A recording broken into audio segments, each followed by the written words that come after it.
datos por correo electrónico para as axudas de custo. Vale. Bueno, gracias. Non contaba. Vale, gracias. Mira, non temos isto. Isto creo que era do outro que está aquí, non sei se é do museo ou...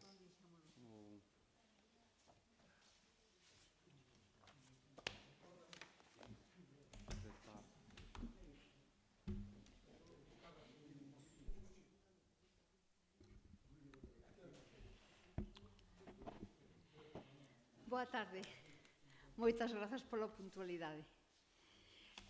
Imos iniciar esta sesión de tarde co relatorio de Xerardo Pereiro, que é outro membro do Padroado do Museo do Pobo Galego, antropólogo, profesor de Antropoloxía Social na Universidade de Trás-os-Montes e Alto Douro.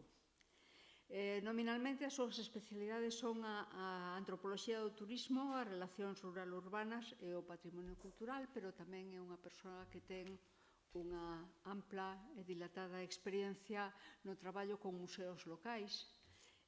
Por tanto, el nos vai iluminar sobre este tema que xa está enunciado aí, os museos de antropoloxía na Galaecia, Eurorregión Norte de Portugal, en Galiza. Xerardo, por favor, moitas grazas. Graciñas. Boa tarde a todos e a todos. En primeiro lugar, agradecer as amables palabras de María Xosé e tamén a súa presencia aquí e o convite do Museo do Pobo Galego e dos organizadores para compartir algunhas das miñas ideas sobre os museos de antropoloxía na Galicia e no norte de Portugal. Ben, empezo para de agradecer moi sinceramente estar aquí, que me permite pois aprender con vos. Quería compartir algunhas ideas e empezar por justificar o título. O título coloquei a Galicia, un pouco en homenaxe a Xusto Veramendi, que un día aquí nun encontro que organizamos, cando Manolo Vilar era director sobre relacións entre Galicia e Portugal, estaba aquí o presidente da CCRN, Antonio Cuña, e o secretario xeral das Comunidades Europeas de Galicia, e recordoulles que o territorio de Galicia e Portugal non era a Eurorrexión Galicia de Portugal, que era a Galaecia, porque non recuperar o nome da provincia romana, con todos os debates e as discusións sobre qual é o territorio definido de Galaecia e esas cousas. Me pareceu estimulante para pensar a relación entre dous territorios, dous povos irmáns ou amigos que tamén viviron moito tempo de costas e que, como pasarei a seguir, continuamos un pouco de costas neste campo ou subcampo da museoloxía comunitaria, da museoloxía social ou dos museos de antropoloxía. Ben, dito isto, justificar o título, falar un poquinho da resposta ao convite. Organicei a miña comunicación en 5 puntos, 5 máis 1, 6. Gustaba de falar un poquinho inicialmente nunha introducción de algunhas notas sobre a idea de que os museos xa non son o que eran, como están a mudar e cales son os debates que a museoloxía, e en particular a museoloxía antropolóxica e a antropoloxía museolóxica, están a ter neste momento un pouco por todo o mundo. A segunda idea sería explicar o que podemos entender por un museo de antropoloxía, en primeiro lugar, cal é a situación, no meu entender, dos museos de antropoloxía en Galicia, despois cal é a situación en Portugal, facer unha crítica da representación cultural ou dos museos como representación cultural ou das identidades culturais colectivas e, finalmente, falar ou compartir algunhas ideas miñas e de outros autores, ou en diálogo con moitos outros autores e axentes sociais, sobre os desafíos que, no meu entender, os museos de Galicia e Norte de Portugal teñen por diante nas próximas décadas. Sobre a primeira cuestión, empezaba por xustificar un pouco a miña biografía en relación cos museos, falando de como nos anos 90 eu empecé a traballar no Parque Etnográfico de Allariz, despois de concluir a miña tese de doutoramento, tutorizado e orientado polo meu mestre e tutor Xosé Carlos Sierra, do cal teño aprendido moito sobre patrimonio cultural e museos. Despois, cando entrei a traballar en Portugal, na UTAD, tiven a sorte de cooperar con o Museo do Barroso. Costumo dicir que son un dos pais putativos do Ecomuseo do Barroso, xunto con os de Barín e outros autores tamén, outros museólogos, fun un axente activo na construción do Ecomuseo do Barroso, e tamén a miña relación co museo no Museo Norte de Portugal, o Museo das Terras de Miranda, e tamén desde o punto de vista da investigación e acción con museos, teño traballado tamén con museoloxía crítica, teño feito un traballo na América Latina con os CUNES de 2003, onde teño traballado tamén unha dos nosos proxectos de investigación, que era sobre o turismo indígena.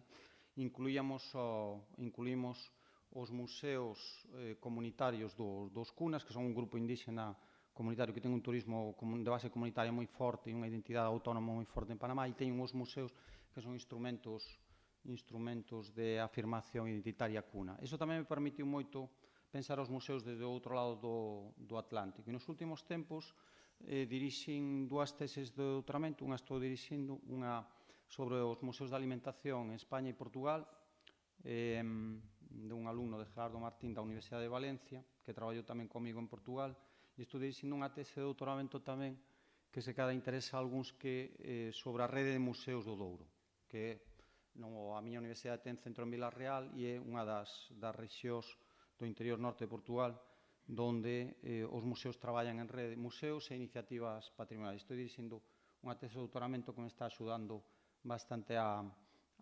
entender a importancia do traballo en rede e parcerías.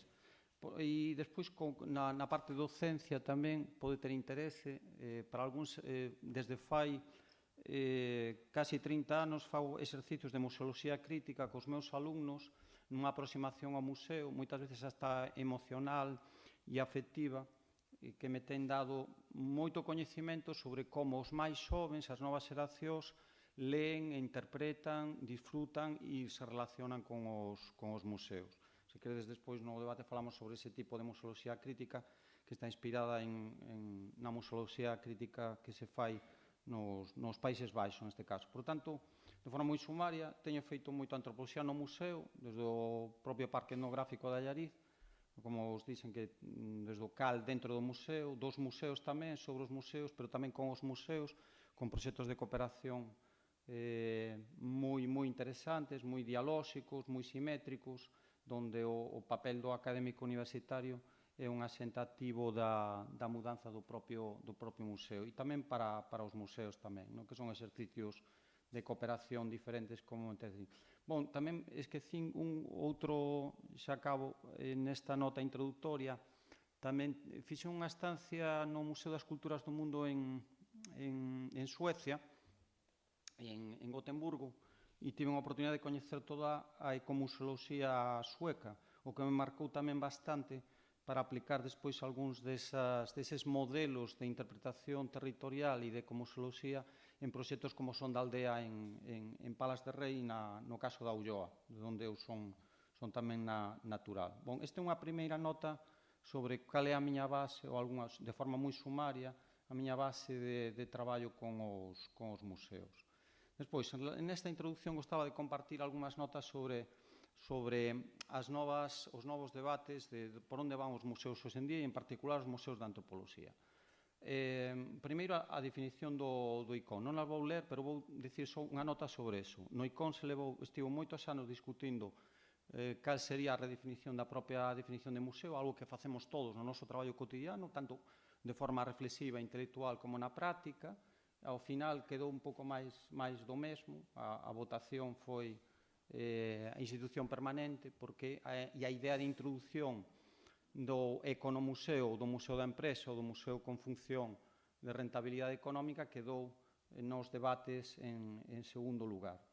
Que mudanzas operan nos museos hoxe en día, ou desde hai algunhas décadas? Pois ben, unha nota do museo de edificio pasou ao museo de territorio, os ecomuseos, de albergar patrimonio cultural, o Museo Armacén a un museo máis aberto, máis comunitario, como aquí xa falamos esta mañá un pouco, do Museo de Arquitectura ao Museo Paisaxe Cultural, que tamén se falou moito ben no caso, no exemplo da Casa do Patrón, dun museo máis elitista e tecnocrático, que aínda continúa en algúns casos direccional, a un museo máis franquicia, fruto do neoliberalismo, un museo mercado, e un museo tamén participativo que se tensiona con eses novos modelos de museo máis tipo McDonald's, non? Franquicia, non? Como se falaba, creo que era Felipe esta mañá da idea do Museo do Xamón, non? Neste sentido.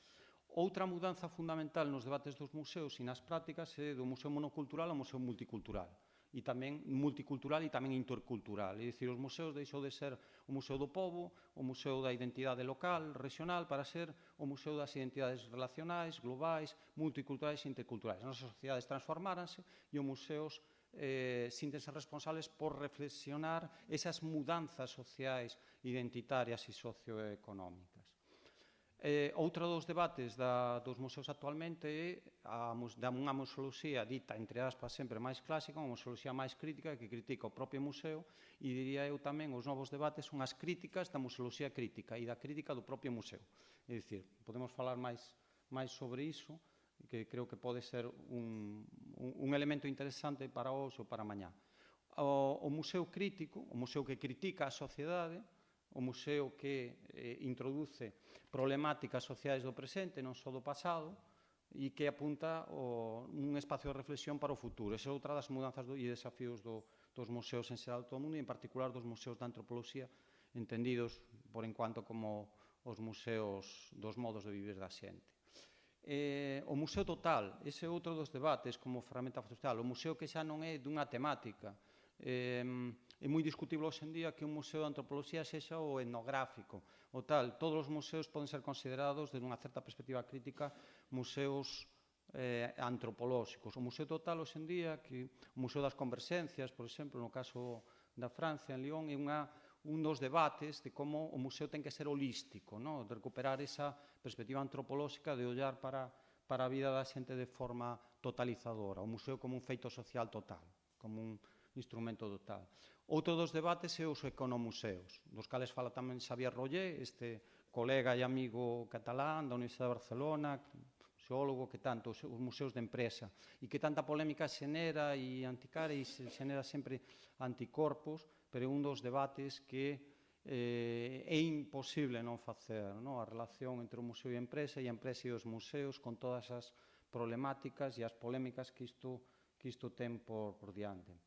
O museo metabólico é un conceito que unha directora do Museo de Hamburgo, Frankfurt, sempre me esquezo, escribiu un libro hai pouco tempo criticando a súa propia saída do museo, moi interesante o traballo dela, porque pretende descolonizar o museo e como se tropeza con racismo, exclusión social, resistencia á mudanza, etc. Algo que todos, quen non o diga, mentiría, tamén aparece no museo, porque o museo é unha institución, é unha organización onde hai humanos, seres humanos, entre humanos hai relacións de poder. Outro dos debates, xa vou acabando esta pequena introducción, é o museo coparticipativo. Aquí eu son moi grande, confeso a miña devoción por Nina Simón, que na California fixo un museo participativo e participado con poucos recursos, fixo moito, e como entende ela a participación, non só como un modelo contributivo da propia sociedade, dos veciños, da comunidade envolvente, sino como un modelo máis colaborativo, con un modelo máis co-creativo, que os propios habitantes poidan construir o museo, non é o director, nin é a xunta, a reitora, nin é o patronato, nin é nada, non é a sociedade. Este é moi polémico desde unha visión máis jerárquica dunhas estruturas sociais, aínda que sexan democráticas e liberais e de tolerancia plural. E ela tamén traballa con un modelo aloxado onde a institución fornece libre acceso aos cidadáns para construir o seu propio museo. Son diferentes formas de entender a participación que están asociadas a outras ideas que se están debatindo hoxe en día, como a de postmuseo, e algo máis polémico, como a de supermercado cultural, isto é. Ya o decía Choai, o famoso museólogo francés, tal vez dunha forma polémica e reflexiva nos 90, pero isto é a realidade. O museo é parte tamén do sistema do ocio. Por moito que algúns de vós, que vos coñezo a uns máis outros menos, teñades contra o turismo, contra o ocio, o museo é parte do sistema social de ocio. E nese escenario nos movemos. E sobre iso incidirei un pouco máis.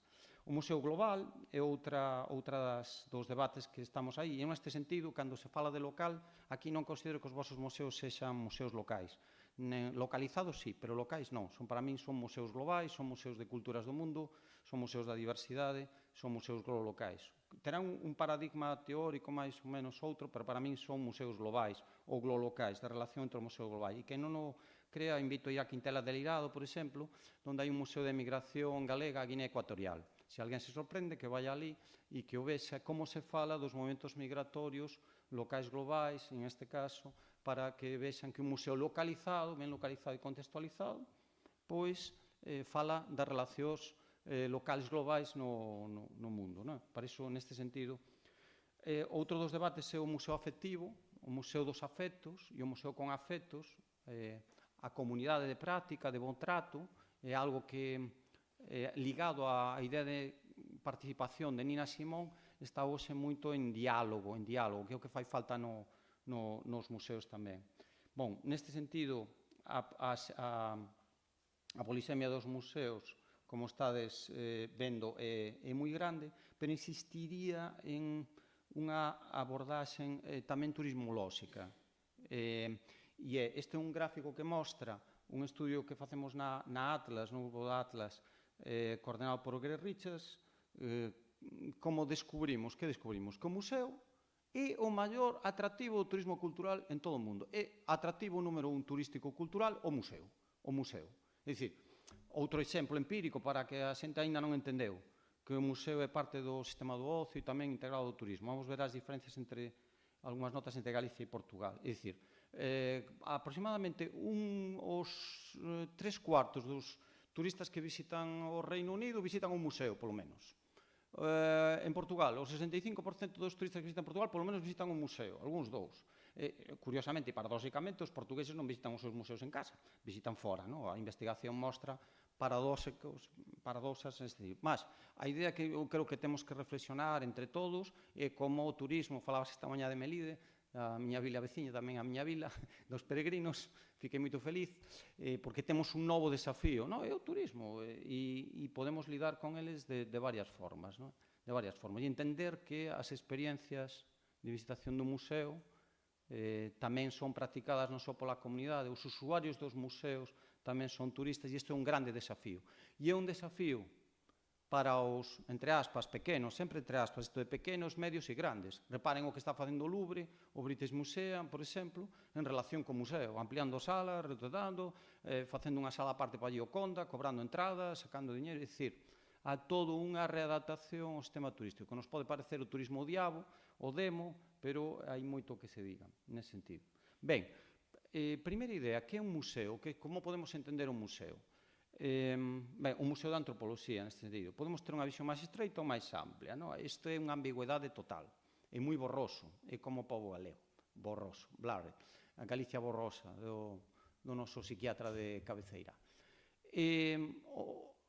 O museo de antropoloxía é un conceito moi ambiguo. Porque, ya que é antropoloxía, vai a debates entre os antropólogos, pero, para entendernos, como podemos definir un museo de antropoloxía como etnolóxico, como etnoantropolóxico, como etnográfico, polos contidos, porque está dirixido por antropólogos, porque o discurso museolóxico integra a teoría antropolóxica e leva a práctica, porque describe e interpreta os problemas sociais e humanos do contemporáneo, do pasado, da memoria, do presente. Ten profesionais de antropoloxía? Pode haber museos de antropoloxía sen antropólogos? En Galicia, non sei, son preguntas, non? O Museo de Antropoloxía é aquilo que ten a colección das alfallas agrícolas e mariñeiras, no noso caso. O suburbano non é antropolóxico, non? A cultura urbana e operaria, os barrios de Vigo de Teis non ten direito a ter un museo antropolóxico. Son preguntas. O verbo en Vigo non sería ou podría ser un museo antropolóxico. Son preguntas provocatorias sobre os cales indagando e dialogando con moitos de vostedes desde fai anos non hai un consenso, hai unha polisemia moi grande con liñas de traballo, incluso entre o etnográfico, etnolóxico e etnoantropolóxico. E iso podemos constatar moi ben cando analizamos a legislación, que pasaría agora brevemente. Todo museo é un museo antropolóxico, como o Xosé Carlos nos provocaba fai tempo, é dicir, un antropólogo non pode ser o cegar, é dicir, a min que me excluíron dunha bolsa, gañei unha bolsa unha vez na Xunta de museos, mas era para coordenar tamén museos de arte, e dixeron, ti non sabes de arte, como que non? É dicir, hasta eras, por acaso, licenciado en Xeografía, Historia e Arte, e doutor en Antropoloxía, pero non lles chegaba. Quero dicir, cantos preconceitos temos que aturar e cantos preconceitos corporativistas. Un historiador da arte non pode tamén dirixir un museo de antropoloxía. É dicir, son moitas preguntas que ten a ver con o corporativismo dos campos de saber. Que é un museo, entón, é unha institución, é un proxecto, é un espacio no cual facer antropoloxía. Etnoloxía é unha forma de aplicar a antropoloxía, é unha forma de facer etnografía como método e como técnica, non como contido ou como contido. Son preguntas que vos deixo. É unha forma de intervención social tamén, porque a antropoloxía non é só reflexión sobre o ser humano. Preguntei ao ChatGPT, e olha que me dixo. A inteligencia artificial, sempre estou discutindo cos meus alumnos, pero máis ou menos, probablemente, pode haber algunhas disonancias, discordancias cognitivas, pero máis ou menos respondeu máis ou menos para aprobar nun examen de primeiro de antropoloxía ou de museoloxía. Máis ou menos. E a idea de que o Museo de Antropoloxía é un museo das diversidades humanas, que máis ambigüidade, tal vez, non sei o que pensades vos, pero pode caber todo. Agora, outra idea interesante son espacios de educación intercultural, e iso sí que me chamou a atención, caramba, este leo alguma cousa. O ChatGPT xa está aprendendo, non? Neste sentido que falaba antes de que o museo deixou de ser monocultural ou ten un desafío para ser cada vez máis intercultural e para integrar, falamos esta mañá e moito ben, Aurelia Balseiro, da idea da inclusividade, de ser inclusivos, da grande diversidade social e cultural das nosas sociedades. O Museo dos Outros, como escribiu fai pouco tempo o antropólogo británico Adam Cooper, e que ten por diante un desafío moi grande que el dixa radicalmente, que é o museo como espacio de visitas rituais, incluídos turistas. O museo é un espacio de visita tamén virtual, onde que tamén ten unha crise moi grande. Hai unha crise moi grande nos museos, non só nos museos, como en particular nos museos de antropoloxía. De feito, moitos museos de antropoloxía pelo mundo perden visitantes e como os museos de orden público lle exixen moitos visitantes para ter financiamento, contribúe aínda máis para a súa crise, que é unha crise epistemolóxica tamén, non só económica e de xestión. E nesa crise epistemolóxica e teolóxica e teórica hai sempre unha tensión, que tamén hai en Galicia e en Portugal, entre os conservadores e os progresistas. É dicir, curator, palabra británica, curador, cuidador e conservador. Esa tensión é parte da crise dos museos de antropoloxía. É dicir, a idea do museo como espacio de conservación e de preservación da cultura e dos seus artefactos, materiais e inmateriais, como aquí se falou tamén esta mañá, ou como un espacio dinámico, un centro de dinamización sociocultural, como aquí xa foron expostos varios exemplos. Esa tensión, donde esta última tendencia está asumindo novas funcións e novas identidades. Por lo tanto, o museo hoxe está en proceso de transformación, tamén epistemolóxica, e hoxe en día estamos a pasar de museos.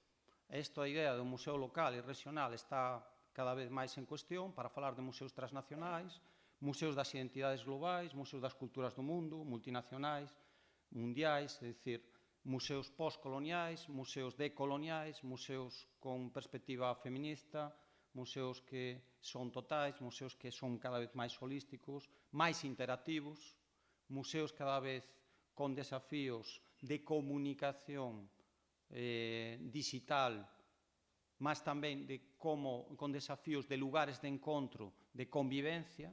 Si os seres humanos, os museos xa non son incluso museos que falan do que somos e como facemos o que somos, entre aspas, senón como desfacemos o que somos. É dicir, un dos museos que máis está pegando é un museo croata que é o Museo das Relacións Rotas, é dicir, como somos o que desfacemos. Un museo dos divorcios, dos ex-amigos, dos ex-parentes, do ghosting, das sociedades líquidas en que vivimos. Por lo tanto, os museos non son só interactivos, como integran cada vez os museos antropolóxicos discursos moi sobre as problemáticas sociais do presente, para reflexionar sobre esas problemáticas e axudarnos a afrontar mellor o futuro. Esa idea de Rivière continúa, eu creo que moi presente, de o museo como montra, como escaparate, pero tamén como espello e como xanela para ver o futuro e para ver un camiño posible. Estes son algúns dos debates que deixan da idea do museo como anticuario, do luto polo pasado, do museo como salvador dos brancos, do museo colonial, da apropiación de obxetos dos outros, non é? Aínda que isto dá aínda hoxe moitas polémicas en todos lados, non?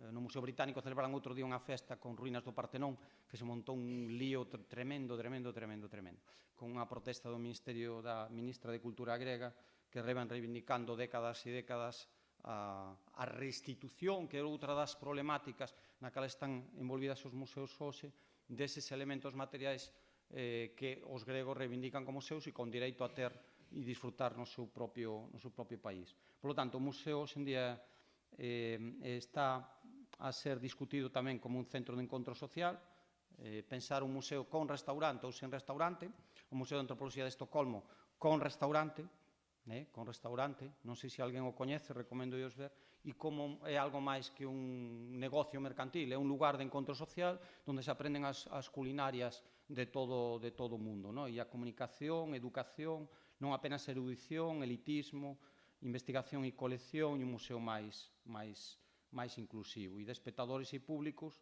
a empoderar os visitantes tamén e a mostrar tamén o conflito e as desigualdades, algo que moitas veces eu noto en falta en moitos museos, que os museos parece que todos somos estrutural funcionalista, que bonito, todos homogéneos, dámonos todos moito ben, non há conflitos, non há dialécticas, todos somos iguais, non há diversidades e non há conflitos. Os museos hoxe en día falan dos conflitos. Os museos de antropoloxía máis vanguardistas falan dos conflitos. Ademais da digitalización, no discurso hai un cuidado tamén por integrar cultura con natureza e de romper esa falsa dicotomía entre cultura e natureza. É dicir, un museo de historia natural, de cultura e natureza. Bon, estes son algúns dos paradigmas. Dime que teño pouco tempo e estou me enrollando. Bueno, ben, vamos á segunda cuestión. En Galicia, nos diferentes censos,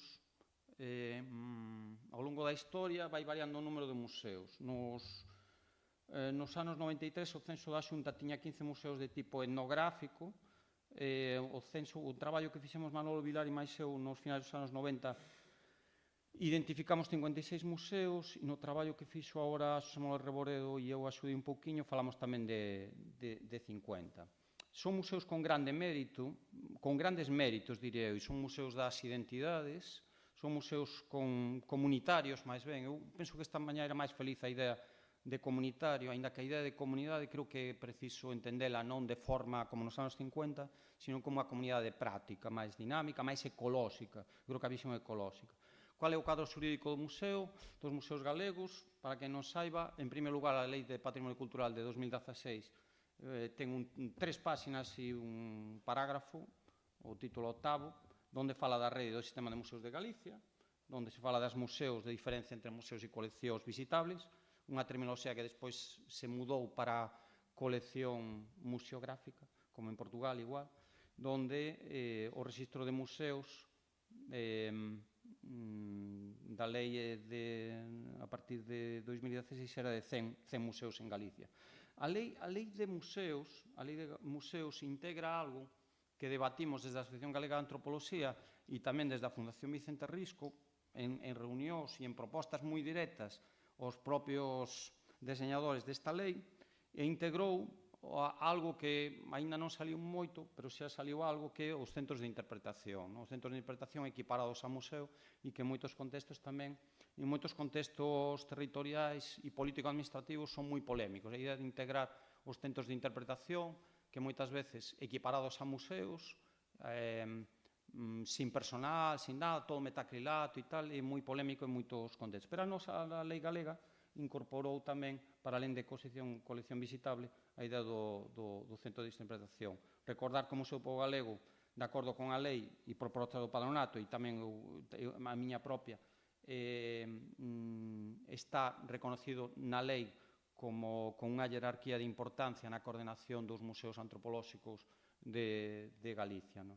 Traigo aquí un diapositivo moi rápido para notar unha cuestión. Como nos anos 90 o temario para ser museólogo conservador en Galicia integraba 12 temas do que se chamaba etnografía. Etnografía como ciencia, que para nós antropólogos a etnografía é un método e unha técnica, non é un contido, é unha ciencia social, unha das humanidades ou un saber, non un colectivo. Pero, bueno, con unha visión moi tradicionalista e unha exigencia de coñecementos moi virados a só dois universos culturais, o universo máxicamente mariñeiro e o universo rural. Mundo urbano, urbano, suburbano, operario, culturas operarias, e paro por aí, culturas de clase, xa nin se falaba. Despois, eu recordo cando Felipe Arias foi director xeral de Patrimonio Cultural, nos pediu unha serie de suxestións a varios antropólogos e xa fomos introducindo algunhas temáticas que hoxe en día, como case non hai posicións, para intentar facer esa cooperación entre unha antropoloxía máis contemporánea e as necesidades propias das institucións museos como centros de investigación que son o que poden vir a ser para ler mellor esas sociedades, as sociedades das nosas comunidades. Que características teñen os museos galegos? Bon, nun traballo que fixemos hai case 20 anos, Manolo Vidal máis eu, recoñecíamos como a maior parte dos museos de antropoloxía en Galicia estaban máis mirados para as memorias e as memorias do pasado, é dicir, dunha forma moi sumaria, aínda non tiña ben chegado con excepcións como o Parque Etnográfico Allariz, Museo Etnolóxico de Ribadavia e algúns outros, máis a nova museoloxía, o que chamaba o musón, e nin ao paradigma da ecomuseoloxía, do Museo de Territorio, do Museo de Comunidade, da museoloxía social. Esta era a nosa leitura, entón. 20-25 anos despois, eu creo que a cristalización dese discurso máis teórico folclorístico está cambiando, e os modelos, aínda así, os museos de antropoloxía en Galicia é un museo de antropoloxía sen antropólogos, que é unha cousa paradóxica desde o meu punto de entender, e tamén con pouca orientación epistemolóxica, teórica ou metodolóxica da propia antropoloxía social. Son museos basicamente sen antropólogos, tanto do punto de vista profesional como da orientación das orientacións teóricas. Apropianse da antropoloxía como etiqueta, tipo UNESCO, pero non hai profesionais de antropoloxía en prácticamente ningún deles. Esta é unha das diferencias con Portugal e con outros moitos países. E aínda así son museos tamén pouco interculturais e moi virados para o nós e non para o nosoutros. Non para o nosoutros. Sería a idea do museo intercultural. Aínda ten unha visión, creo eu, de forma crítica, unha visión moi arqueolóxica da cultura galega e da identidade galega, moi autorreferencial, e donde se negan ou na selección de temas, de comunicación, na representación, se excluen problemáticas sociais do presente moi críticas e os debates. Non vexo ningún museo a falar de Altri, con excepción dunha exposición no Museo de Vigo, na Casa das Artes de Vigo, é dicir, é moi paradigmático e outros indicadores que mostran como hai unha alienación con relación a determinadas problemas sociais e a determinadas falta de mediación, de mediación social e de debate público do Museo Antropolóxico como debate público. Nese sentido, Manolo Vilán e máis eu falábamos de 5 clichés estereótipos fai 20 anos, por tanto relativizo un pouco isto, aínda que reescribín e reflexionei no meu último libro, ou penúltimo, non sei, Galicia S.A., falábamos de 5 tipos de clixés. O ruralismo agrario por formatación, a imaxe do atraso tecnolóxico, que é unha imaxe falsa, é dicir, é descontextualizada, esa idea de que unha alfalla é algo símbolo do atraso é moi discutible. Pero, bueno, é unha imaxe que se lee moitas veces desde dentro, desde fora. Igual, Cataluña é avanzada, industrial e tecnologización e nós non. Os nosos muiños non son patrimonio industrial, son patrimonio rural e tal. É unha cousa que, desde o punto de vista científico, antropolóxico, moi crítico. Hai un esencialismo identitario, esa idea de procurar as esencias primordiais na maior parte das representacións culturais nestes museos. E un estatismo e inmobilidade e antimudanza social incluso, e un masculinismo dominante, a imaxe de pequena comunidade. Aínda así, recoñezo que hai moita diversidade, estou analizando moito, e hai moita diversidade e habería moito que falar. Pero sí que creo que estas son liñas de interpretación que me parecen interesantes. Trago aquí neste diapositivo as visitas aos museos e a diferencia de outros contextos, si que os museos de antropoloxía si que teñen máis visitantes. Vexan o CEGAC, canto estivo no ano pasado, 55.000, Melide ten 36.000, o Museo do Pobo Galego ten máis visitantes o Museo do Pobo Galego que o CEGAC, o ano pasado. Quero dicir, é todo moito máis complexo do que pode parecer. E iso, podíamos ter moitas leituras disto, non? Pero unha das leituras que podemos facer é que, a diferencia de outros contextos, onde os museos de antropoloxía son boring, as persoas non gostan, e a malta xoven non gosta, no caso galego non, pois se cada temos que relativizar e pode ser unha nosa fortaleza, hasta negociar coas administracións públicas ou as nosas propias comunidades e sociedades. No norte de Portugal, máis rápido, bueno, o primeiro traigo unha provocación que é o censo do turismo de Porto Norte de Portugal, que ten unha guía de museos. Traigo isto non de forma inxenua, sino de forma provocatoria. O Museo do Norte de Portugal é un atractivo turístico, e punto. É un atractivo turístico, non só cultural. Está metido dentro do sistema de museos e apoiado por turismo, non só por cultura. De facto, cultura moitas veces xoga con eles. 206 museos do norte de Portugal recoñecidos por turismo do norte de Portugal, unha grande parte, 20, son ou poden ser considerados antropolóxicos. Hai moitos invisibilizados, moitos dos que coñezo eu, que teño colaborado, que teño alumnos, exalumnos, estamos falando de 85 municipios, pero si a primeira nota que quería pasar a diferencia é que, a diferencia de Galicia, eu non vexo a Tour Galicia recoñecendo os museos de antropoloxía ou mesmo os museus. É moi difícil encontrar na publicidade de Galicia utilizar os museos como unha estrategia de atracción turística. Isto, salvando a cidade da cultura, que nin eso, moitas veces. E fala alguén que estudia moito turismo e que vai ás feiras e vai observar turísticas e que teña non hai unha idea de que o museo en Galicia ten un potencial turístico. O sea, non están convencidos de todo, ou só algúns. No norte de Portugal non hai, e non hai medo, non hai medo. Hai unha rede regional de museos que se está creando dentro da Comisión de Coordinación da Rexión Norte. Hai unha rede de museos de territorio que equilibra moito o interior e o litoral. Se está producindo un cambio nas políticas, é verdade, en unha situación política, pero é como museoloxía, o museo de territorio e os museos sociais son máis importantes. Teñen problemas moi semellantes aos vosos ou aos nosos, pero sí que o paradigma é un pouco diferente de aquí. É dicir, os museos de antropoloxía no norte de Portugal teñen antropólogos, xeralmente, a traballar, a dirixir ou orientar. As propias comunidades chaman a nosa porta. Moitas veces non damos abasto.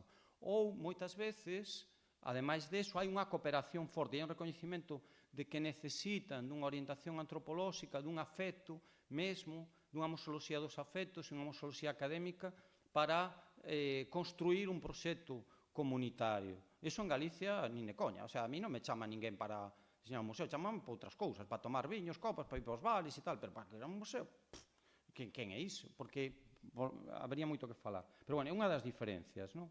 A legislación é tamén un pouco diferente a galega, ainda que recoñece a colección visitable, colección museográfica en este caso, pero non os centros de interpretación.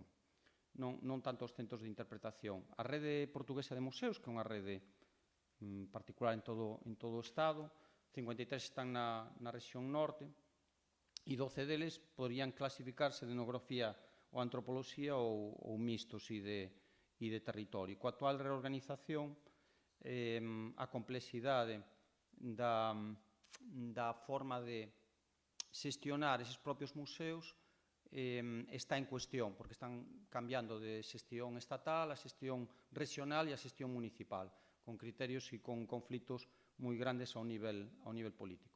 Algúnas diferencias, e xa vou acabando. Son museos con maior orientación antropolóxica académica, museos onde hai máis antropólogos, máis territorialización, máis ecomuseos, e a figura do ecomuseo é recoñecida. Falábase esta mañá desa necesidade en Galicia, en Portugal. Isto está xa pola influencia francesa da política de Pujades nos anos 70 é moi forte xa desde hai moitas décadas. Carlos Sierra poderá comentar mellor mañá a importancia do Minón, a importancia do Minón como movimento intelectual, como movimento de práctica e como movimento de dinamización das propias comunidades en Portugal, con influencia francesa e non só.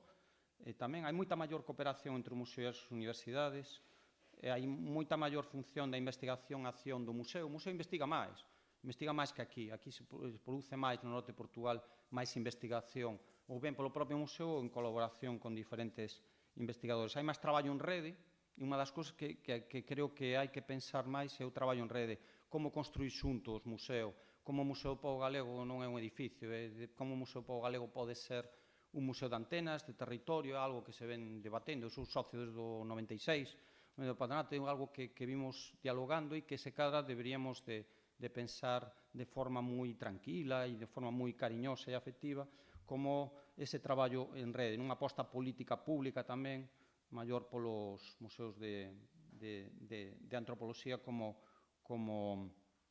figuras de futuro. E xa acabo. Traigo aquí unha frase de Xosé Carlos Sierra, para que non vexades que usted teño a culpa de todo, que dixo hasta fai pouco, que estou atento, na Fundación Científica, é necesario desfosilizar os museos, dixo nunha reunión que creo que non é secreto ningún, da Fundación Vicente Risco, e que me parece que é importante PPP, non PP, Partido Popular, sino parar para pensar o que. A necesidade tamén da biografía dos obxetos, moitas veces a sociografía dos obxetos.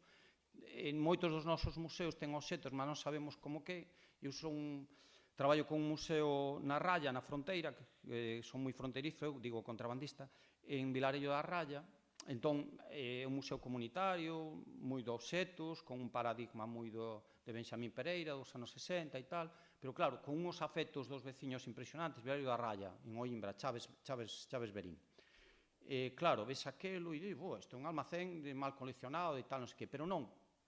Mais alén desa leitura externa do visitante, do académico e tal, cal é a leitura dos locais? É o seu amor pola súa vida, non? Entón, que falta aí? E que les piden? Que é outra cousa interesante? Que alguén lles axude a entender a biografía do obxeto, como o obxeto chega ao museo, cales son o inmaterial e o material do museo, cal é a sociografía, que mundo representa, cal é o cambio, a mudanza, que é unha temática tan acaída para este encontro, non?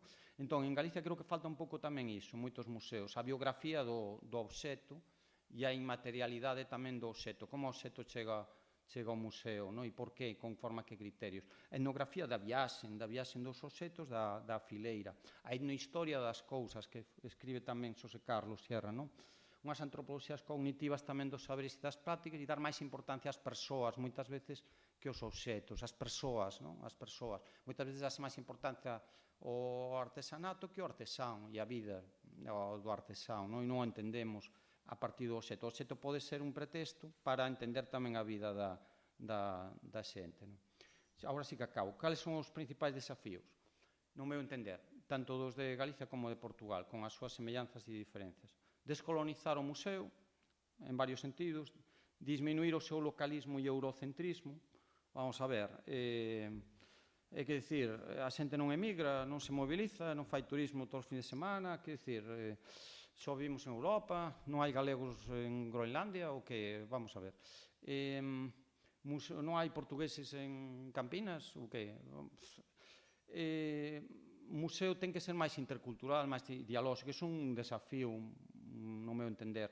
A restitución de bens culturais e a justicia social pode ser outro en algúns casos, e é unha restitución dendo colonización, é dicir, de colonialismo interno. Moitas veces, con esa visión do século XIX, que se levaba todo para o museo provincial, se concentrou todo nas cidades, non?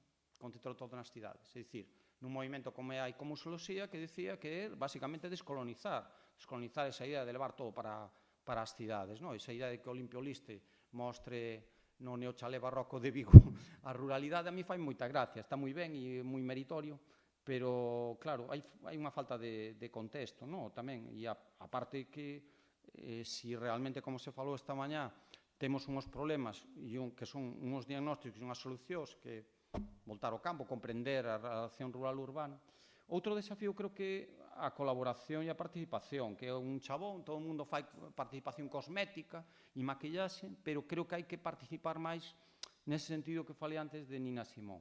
O movimento das comunidades e a mediación cultural, esta idea de ceder o poder custa moito, non? E compartilo e a horizontalidade, aquí hai moita verticalidade, somos unha sociedade moi de caciques, tío, e moi minifundista, moi vertical, e iso tamén pode ser refletido no museo, pero tamén o museo como instrumento de transformación democrática das propias relacións de desigualdade, de caciquismo e de outras cousas máis imperialistas e máis duras e exclusistas. Outro desafío é convertir o museo nun laboratorio de cidadanía e de debate social e plural. É dicir, o Museo dos Soños, é dicir, alguén fixo algunha vez unha exposición, fasan os artistas, pero non se incorporan aos museos, moitas veces. Que soñan os galegos? Ou como fan o amor os galegos? É dicir, hai determinadas cuestións de integración nas temáticas e nos paradigmas dos propios museos que son alleios por uns tabús que eu realmente me cuestiono como Michael Herfeld por que existen eses tabús e esas limitacións mentales. A miña resposta é que o principal problema dos museos son os museólogos. Hai que cambiar novos museos, hai que cambiar a mentalidade dos museólogos. Xa o levo pensando e dialogando con moitos dos meus colegas fai anos. Ou senón, como di o meu amigo Rubén Lois, catedrático de Xeografía, Xerardo, tranquiliza, ten unha cuestión biolóxica. Xa morrerán algún día. A mí deixoume descolocado, Rubén. Museos menos elitistas. É dicir, isto é moi discutible e podemos ser moi polisémico tamén. O deixo aí porque dá moito para falar e non vou... As redes e parcerías, outro desafío. Mudar as mentalidades, isto xa falei. O do ODS non vou falar máis, xa se falou tamén. Desafíos máis académicos. Colaborar máis. O sea, con os antropólogos eu creo que é beneficioso non por corporativismo para os antropólogos, que son os barrigas cheas, senón, entre aspas, sino creo que é beneficioso para a propia sociedade, non só o propio museo. Eu creo que colaborar coa Asociación Galega de Antropoloxía ou colaborar entre o Museo do Pobo Galego e os outros museos, creo que é beneficioso para a sociedade. E temos que ver máis alén do noso beneficio personal, do noso beneficio da aldea, de municipio, de comarca. Temos que beneficiar, eu creo que ver o país como un todo e ver o mundo, non? Estamos no mundo, non? Estamos no mundo e como podemos contribuir para o mundo con esa cooperación, incorporar máis profesionais, facer máis investigación. Nós podemos non ter recursos, pero nós temos un CSIC aquí, temos un INCIPI, temos 3 universidades, joder, o sea, e hai exemplos bons, non estou dicindo que non exista isto, e esses exemplos bons moitas veces están pouco visibilizados e pouco valorados e recoñecidos, e eu creo que tamén iso autocrítica para os académicos non o recoñecemos, ou non se recoñece suficientemente ou non se visibiliza tamén desde as propias universidades. A idea da concorrencia con os centros de interpretación e os postos de turismo, a alianza con o turismo, eu discordo dos que son antituristas e practican a moralización do turismo antiturista, todo turismo é mau ou todo turismo é bon. Eu teño escrito durante décadas e reflexionado moito sobre eso.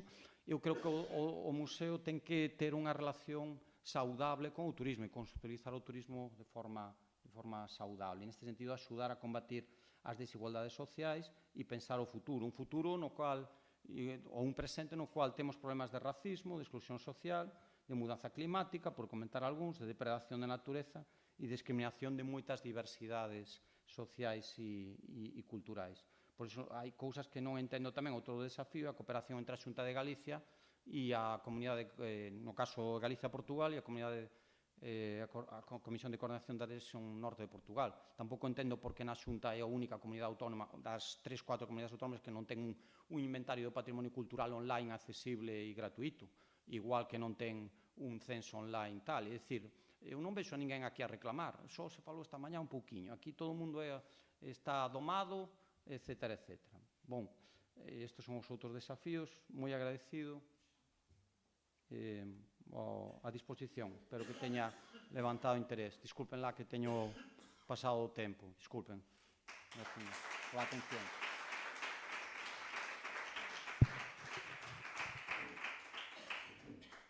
Bueno, ficamos un pouco abralladas pola cantidade de material que nos deixou aquí sobre a mesa o compañeiro Xerardo, pero temos que pasar rapidamente á próxima mesa redonda que vai coordinar, que vai moderar o noso patrón González Reboredo, por favor.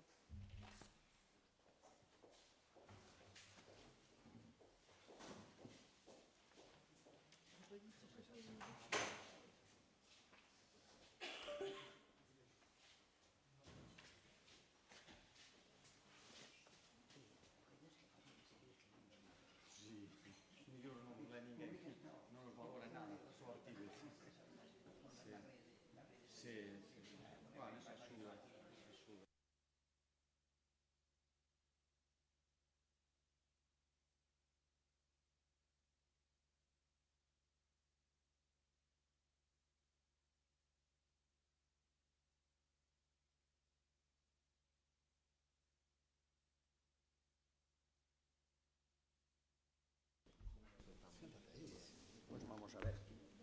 Vamos a seguir aquí en mínimo orden, ainda que é máis ou menos igual, pero... Esta presentación é nosa, non sei se se pode usar ou non. Despeguei.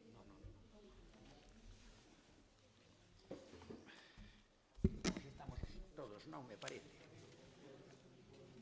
Está aquí o museo da Limia, non? Da Limia. Museo das Mariñas. Museo das Mariñas. Aí tienes, no, Museo da Limia. No, Museo da Limia. Museo das Mariñas, que está aí. Museo Trasliste, que o teño a miña esquerda. E, por último, o Galp Rema, que en realidad non é un museo, é unha rede moi amplia de espacios museísticos que abrangue pois, casi toda a costa de Galicia. Todo, decir, todas as mariñas, desde as Mariñas hasta a Ría de Vigo. Bueno. Vamos con un pouco de retraso, como puderon comprobar. Eu decíalle ao anterior intervinte que el o que fai moi ben é escribir libros. Escribe uns libros moi gordos, os publica en internet, e aí lendo eses libros pois se poden abarcar moitísimas cousas, porque a conferencia que nos deu é unha conferencia que dá para un libro gordo, un libro bastante gordo. Pero bueno, hai que agradecerle a súa intervención e vamos, sin máis trámites, pasar a falarnos. Como vamos con retraso, eu vou a resumir ao máximo a miña intervención.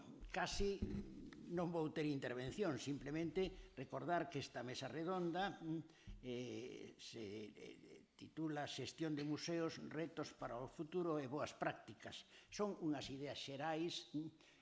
Eu xa lle mandei aos distintos museos, mandeilles unha pequena nota, supoño que o recibirían todos, non? Pois eu mandei por internet, por correo electrónico. Eu recibina aquí, por ti directamente. Por ti directamente. Pois mandei por correo electrónico. Así que é misterioso. A mellor tiñamos os correos electrónicos equivocados ou algo así. Bueno.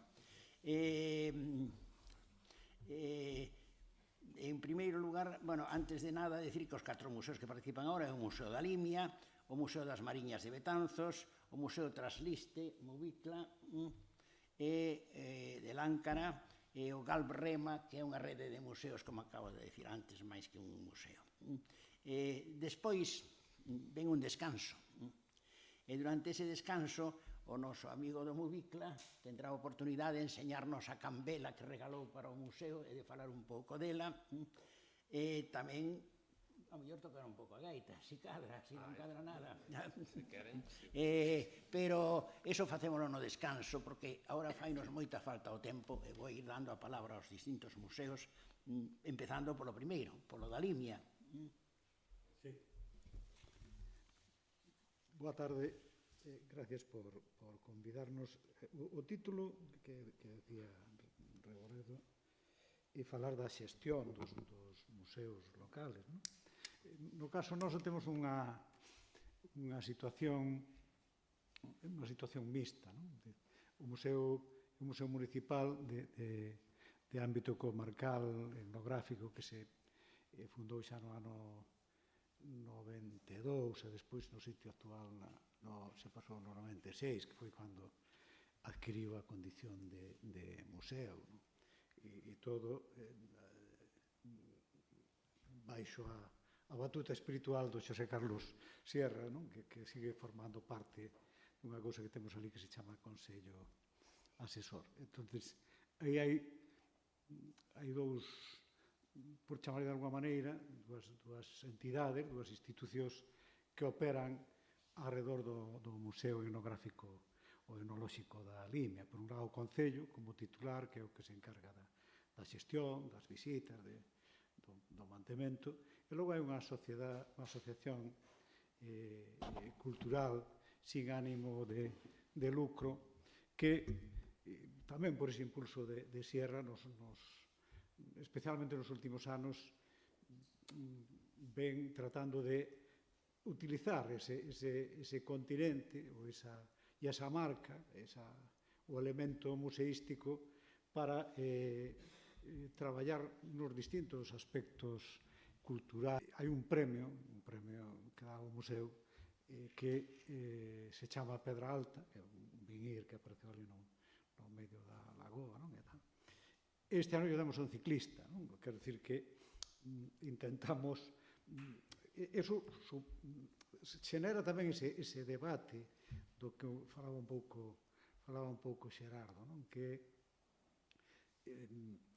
hai xente que cree que todo o que se fai ali ten que ser cultural, pero no sentido estricto do término, non nun senso máis global. Qual é o problema con respecto da xestión? Pois é tan sinxelo, e aí é algo que deberíamos tamén reflexionar, non? Reflexionar todos, que para que isto funcione algo necesitase diñeiro, non? Necesitase diñeiro. E realmente é un pouco inconcebible que unha entidade, que o noso goberno autonómico, pois siga con esas, con lismorneo, solicite esta subvención, solicite outro. Parece lóxico que para que mínimamente se cumprira a función que lle reclamamos ou que reivindicamos para estes espacios culturais e de encontro e de diálogo que falaba o ponente anterior, que haxa unha financiación básicamente por quen ten a competencia. O sea, decir, o Concello de Vilar de Santos ten 800 habitantes, non? É dicir, que ten un museo comarcal no que creemos que, ou por menos o que nos di moita xente, que facemos moita actividade, pero é todo de tipo altruista. É o único que ten o Concello, unha persoa que abre o museo os sábados e os domingos, e despois, a partir de aí, cando é por a semana, pois temos que andar os voluntaristas, e a actividade toda que se fai ali, pois é de xente que dun xeito voluntario pois participa e traballa. Non sei como se pode conseguir eso, e non é por presumir, facendo moito máis actividade que outros que teñen plantillas pagadas, non? Pero o acabamos conseguindo, o que pasa é que se agota, non? Se agota porque, entre outras cousas, algo que lle habería que discutir ao Xerardo, que había que facelos máis participativos, deixar de que teña tanta, de que haxa unha estrutura así piramidal.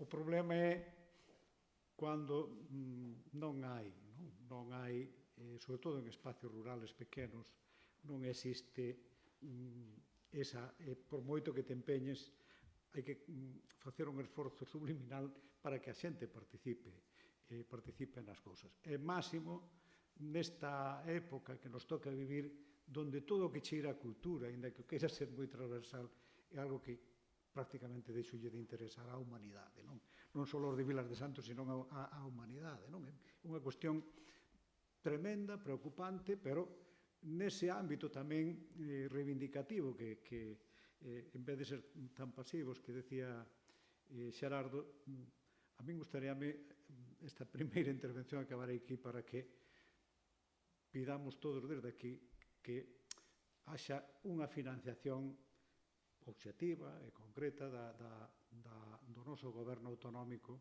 para que se poida facer algo por estas entidades con eses desafíos que se plantexan de o que deberían cumprir e do que deben ser os museos moito máis alá de estar vendo unhas coleccións e tal que si cumpriron unha función no seu día. O propio Museo do Pobo Galego colaborou moito con nos naqueles anos 90, e hai algo que a mí me tocaba ser alcalde naquel momento, que eu notei que era a hostia, porque conseguimos que unha población que aínda era casi no 100% agraria, vinculada á cultura rural, eso agora tamén xa desapareceu, agora xa todos somos iguales, é moi difícil de distinguir un aldeano como a min dun urbanita que nunca pisou unha aldea, non? Quero dicir, nos cruzamos todos cunha naturalidade de medo e non só aos da cidade lle gustan os ovos das miñas pitas, e a mí tamén me gustan cousas da cidade, está todo super cruzado, non? Entonces, digo que algo que notei naquele momento é, e non é unha cuestión menor, non? Que o da autoestima, non? O da autoestima que empezou cando a xente se viu reflectida moito naqueles elementos, naqueles aparellos que a opinión dominante, incluso aqueles que ao mellor tiñamos un pouco máis de nivel cultural, tiñamos un pouco escondido, apartado, cando se viron ali reflectidos ese seu pasado nese espacio, parece que a xente empezou a non renegar do seu pasado, que iso é importante, non? E é unha das funcións que debíamos ter aquí. Pero iso tamén vai aparellado, decir, para que algo sea universal, solo pode ser antes local. Decir, canto máis limiados seamos, os que somos da Limia, máis galegos seremos e máis universales seremos. Se o facemos nosotros borrando esa globalización, estamos condenados a convertirnos naquela forma de falar do can que decía Castelao. Se hai universalidade, se podemos falar de algo universal, e defendendo o local, non o localismo, que é outra cousa. Se pode ser moi universal, algo pode ser moi universal e ter unha carga localista tremenda, e se pode ser moi local e ter cero carga localista. Igual me enrollo moito e, como decías, o tempo corto, logo seguimos falando. Moi ben. Gracias pola brevedade da intervención e do interés. Escoitando aquí o representante do Museo da Limia, se me acordou ese término tan anglosaxón que se usou moito desde hai anos máis que ahora, aínda, que é o de glocalización. O sea, o Museo da Limia aspira a ser un museo glocalizado. Xa para non perder tempo, pois paso a continuación ao Museo das Mariñas. Adiante, pois.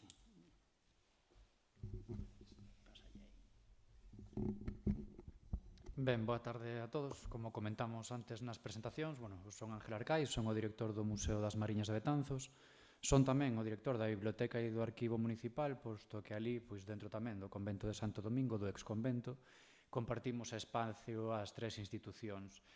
A verdade é que hoxe non sei se que non dormí moi ben ou tal, estou así un poquinho en shock, porque sí que creo que é moi positivo isto de falar de xestión de museos, de retos para o futuro, de boas prácticas e de cousas boas, pero ou son eu solo ou non sei que pasa no resto dos museos locais, porque eu creo que temos grandes problemas. Sí que se falaba agora do tema dos cartos. Eu veño dun museo no que non hai personal. O meu museo ten adscrito un director, que desfai, e unha conserxe, que é a conserxe de todo o edificio, que é a que se encarga de manter todo con certo xeito. Entonces, creo que xa con ese mimbre, mal vamos. Outra cousa que non temos, e que me parece necesaria, non sei como xestionades noutros sitios, é que non temos unha partida orzamentaria municipal. Eu entendo que na xestión municipal diaria teríamos que ter unha partida para todo un ano, no que saibamos o que podemos gastar o que non, e neste caso sí que teño que romper unha lanza a favor da Xunta, porque esa liña de subvencións e tal, a non ser o que nos dá a vida para poder facer algunha actividade ou para poder facer algún tipo de mellora, porque senón, eu son o director donde fai 3 anos, e senón é que non tería forma de moverme para nada.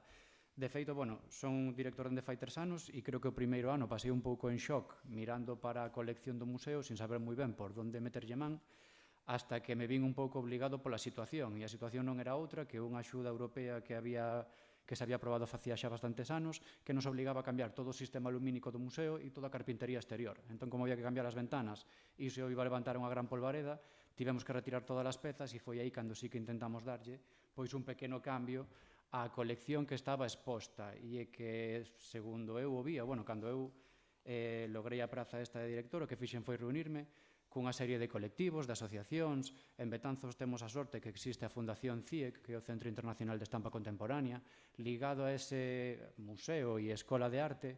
Moitos artistas se quedaron a vivir na cidade, abriron os seus propios talleres de arte, entón hai como un mundiño cultural cada vez máis crecente, e decidín reunirme un pouco con todos para ver o que o museo podía facer por eles e o que eles tamén podían facer por nós.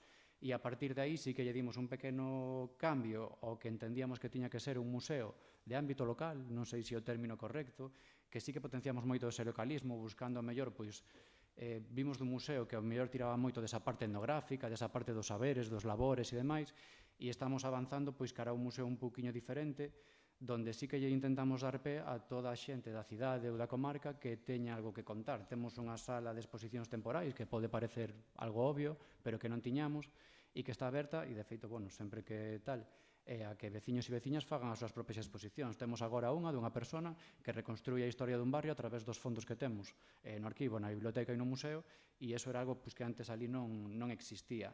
E ao tempo que retirábamos pezas tamén tratábamos de enchelo de actividades que temos que facer moitas veces sin ter un can. Entón nos inventamos cousas este ano, pois como unha cousa que lle chamamos a Universidade Popular de Betanzos, no que convidábamos a xente que sabía moito dun tema, algún veciño que sabía moito de algo, para que nos falase diso. E gracias a eso, pois agora temos activo dentro do museo un grupo de teatro, e que de feito non sei se é facer comunidade, pero eu, a directora do grupo, que é unha rapaciña de 24 anos, ten a chave do museo e ela entra e sai, que creo que máis comunitario que eso, pois non se pode ser. Aprendimos a tocar a pandereta, viñeron a darnos clases de traxes tradicionais, intentamos facer unha serie de actividades para abrirlo a todo o mundo, e penso, e máis escoitando a conferencia anterior, que non chegamos, que hai moita xente que queda fora, que hai moitos colectivos aos que estamos anos luz de chegar a eles, e xa vos digo, non sei se é que non dormín ben, pero creo que aínda nos queda moitísimo por facer. Creo que como presentación así, pois simplemente dicirvos que a miña intención é orientar o museo, sobre todo un público escolar. Creo que tiñamos unha eiva e era que era un museo que se veía, non sei se pola acumulación de obxetos, como algo elitista ou solo aberto a unhas élites, e eu quero que sexa o contrario, e estamos tendo, creo que, bons resultados en orientar todo iso aos nenos, porque os nenos traen as familias. Tivemos outro día unha donación moi curiosa, e é que unha familia nos donou un debuxo dun artista húngaro que vivira en Betanzos durante moito tempo, e a donación non a fixo a nai, neste caso a tía, a fixeron as 3 sobriñas xunto ca súa tía. Entón, ora esas nenas xa se ven identificadas na cartela, xa queren traer a familia, xa queren traer os amigos, e tratamos de cambiar un pouco a posición do museo na vila, pois con este tipo de accións. Non son ningunha maravilla, pero xa vos digo, non temos un can e tampouco temos xente. Así que creo que para presentarme, pois, non vou a decir nada máis. Gracias tamén pola brevedade. E agora pasamos ao seguinte museo, o Museo de Trasliste de Láncara. Aquí temos o seu fundador, que está aquí presente, principal motor, aínda que tenga toda a súa familia detrás para axudalo nesta tarefa tamén, entre elas a súa esposa que o acompaña aquí. A presidenta do órgano rector, ademais.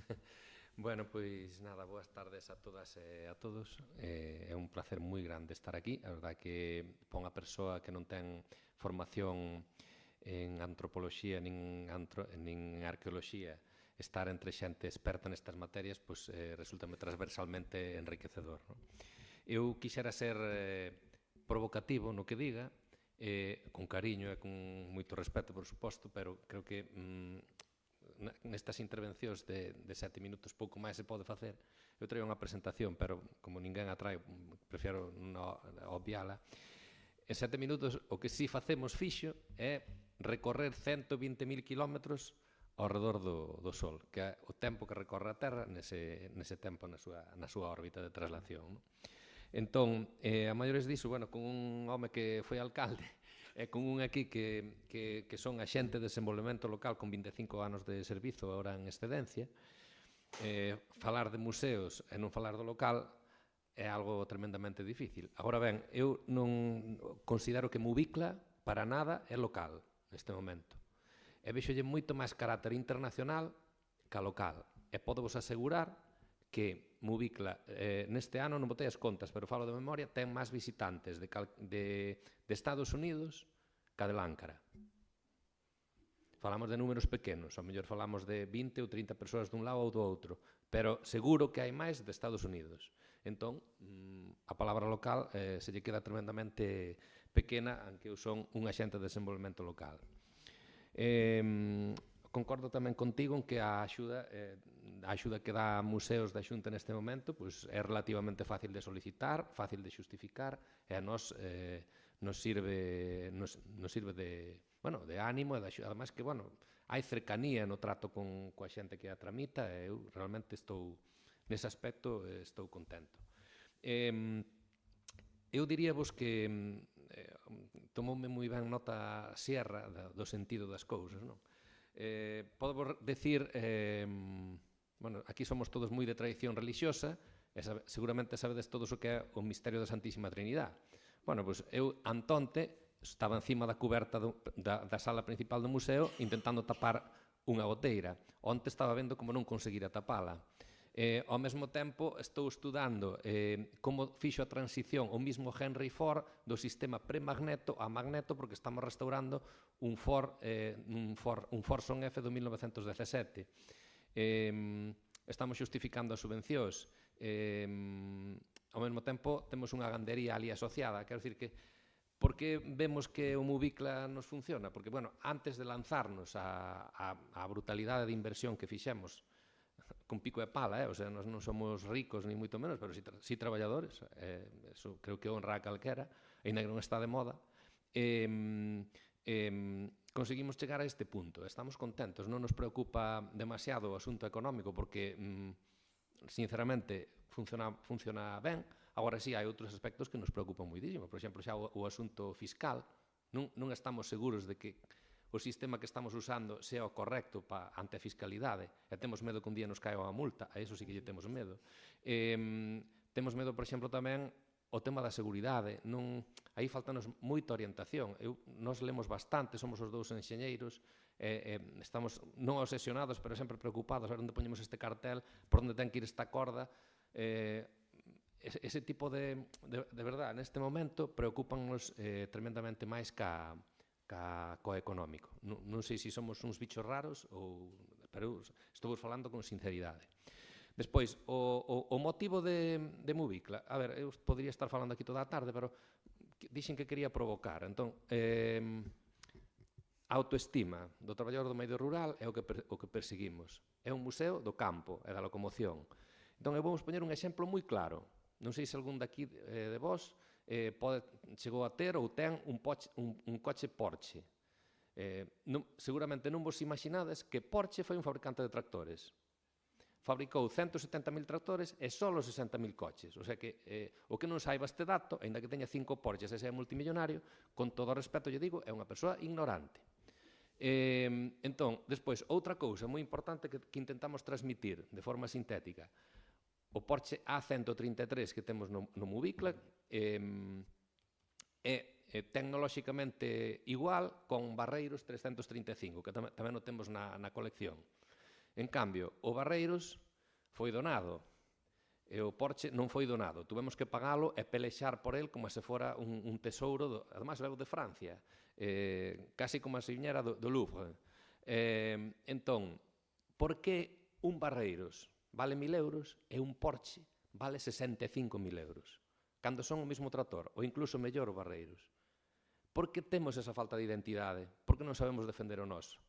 Por que non entendemos que o noso campo xa non agora, senón desde hai moito tempo, xa saiu por aquí ese asunto hoxe, O sea, non sei se saben, por exemplo, que en Barros, Chavín foi a fábrica máis importante de motores de Dion Bouton de Europa.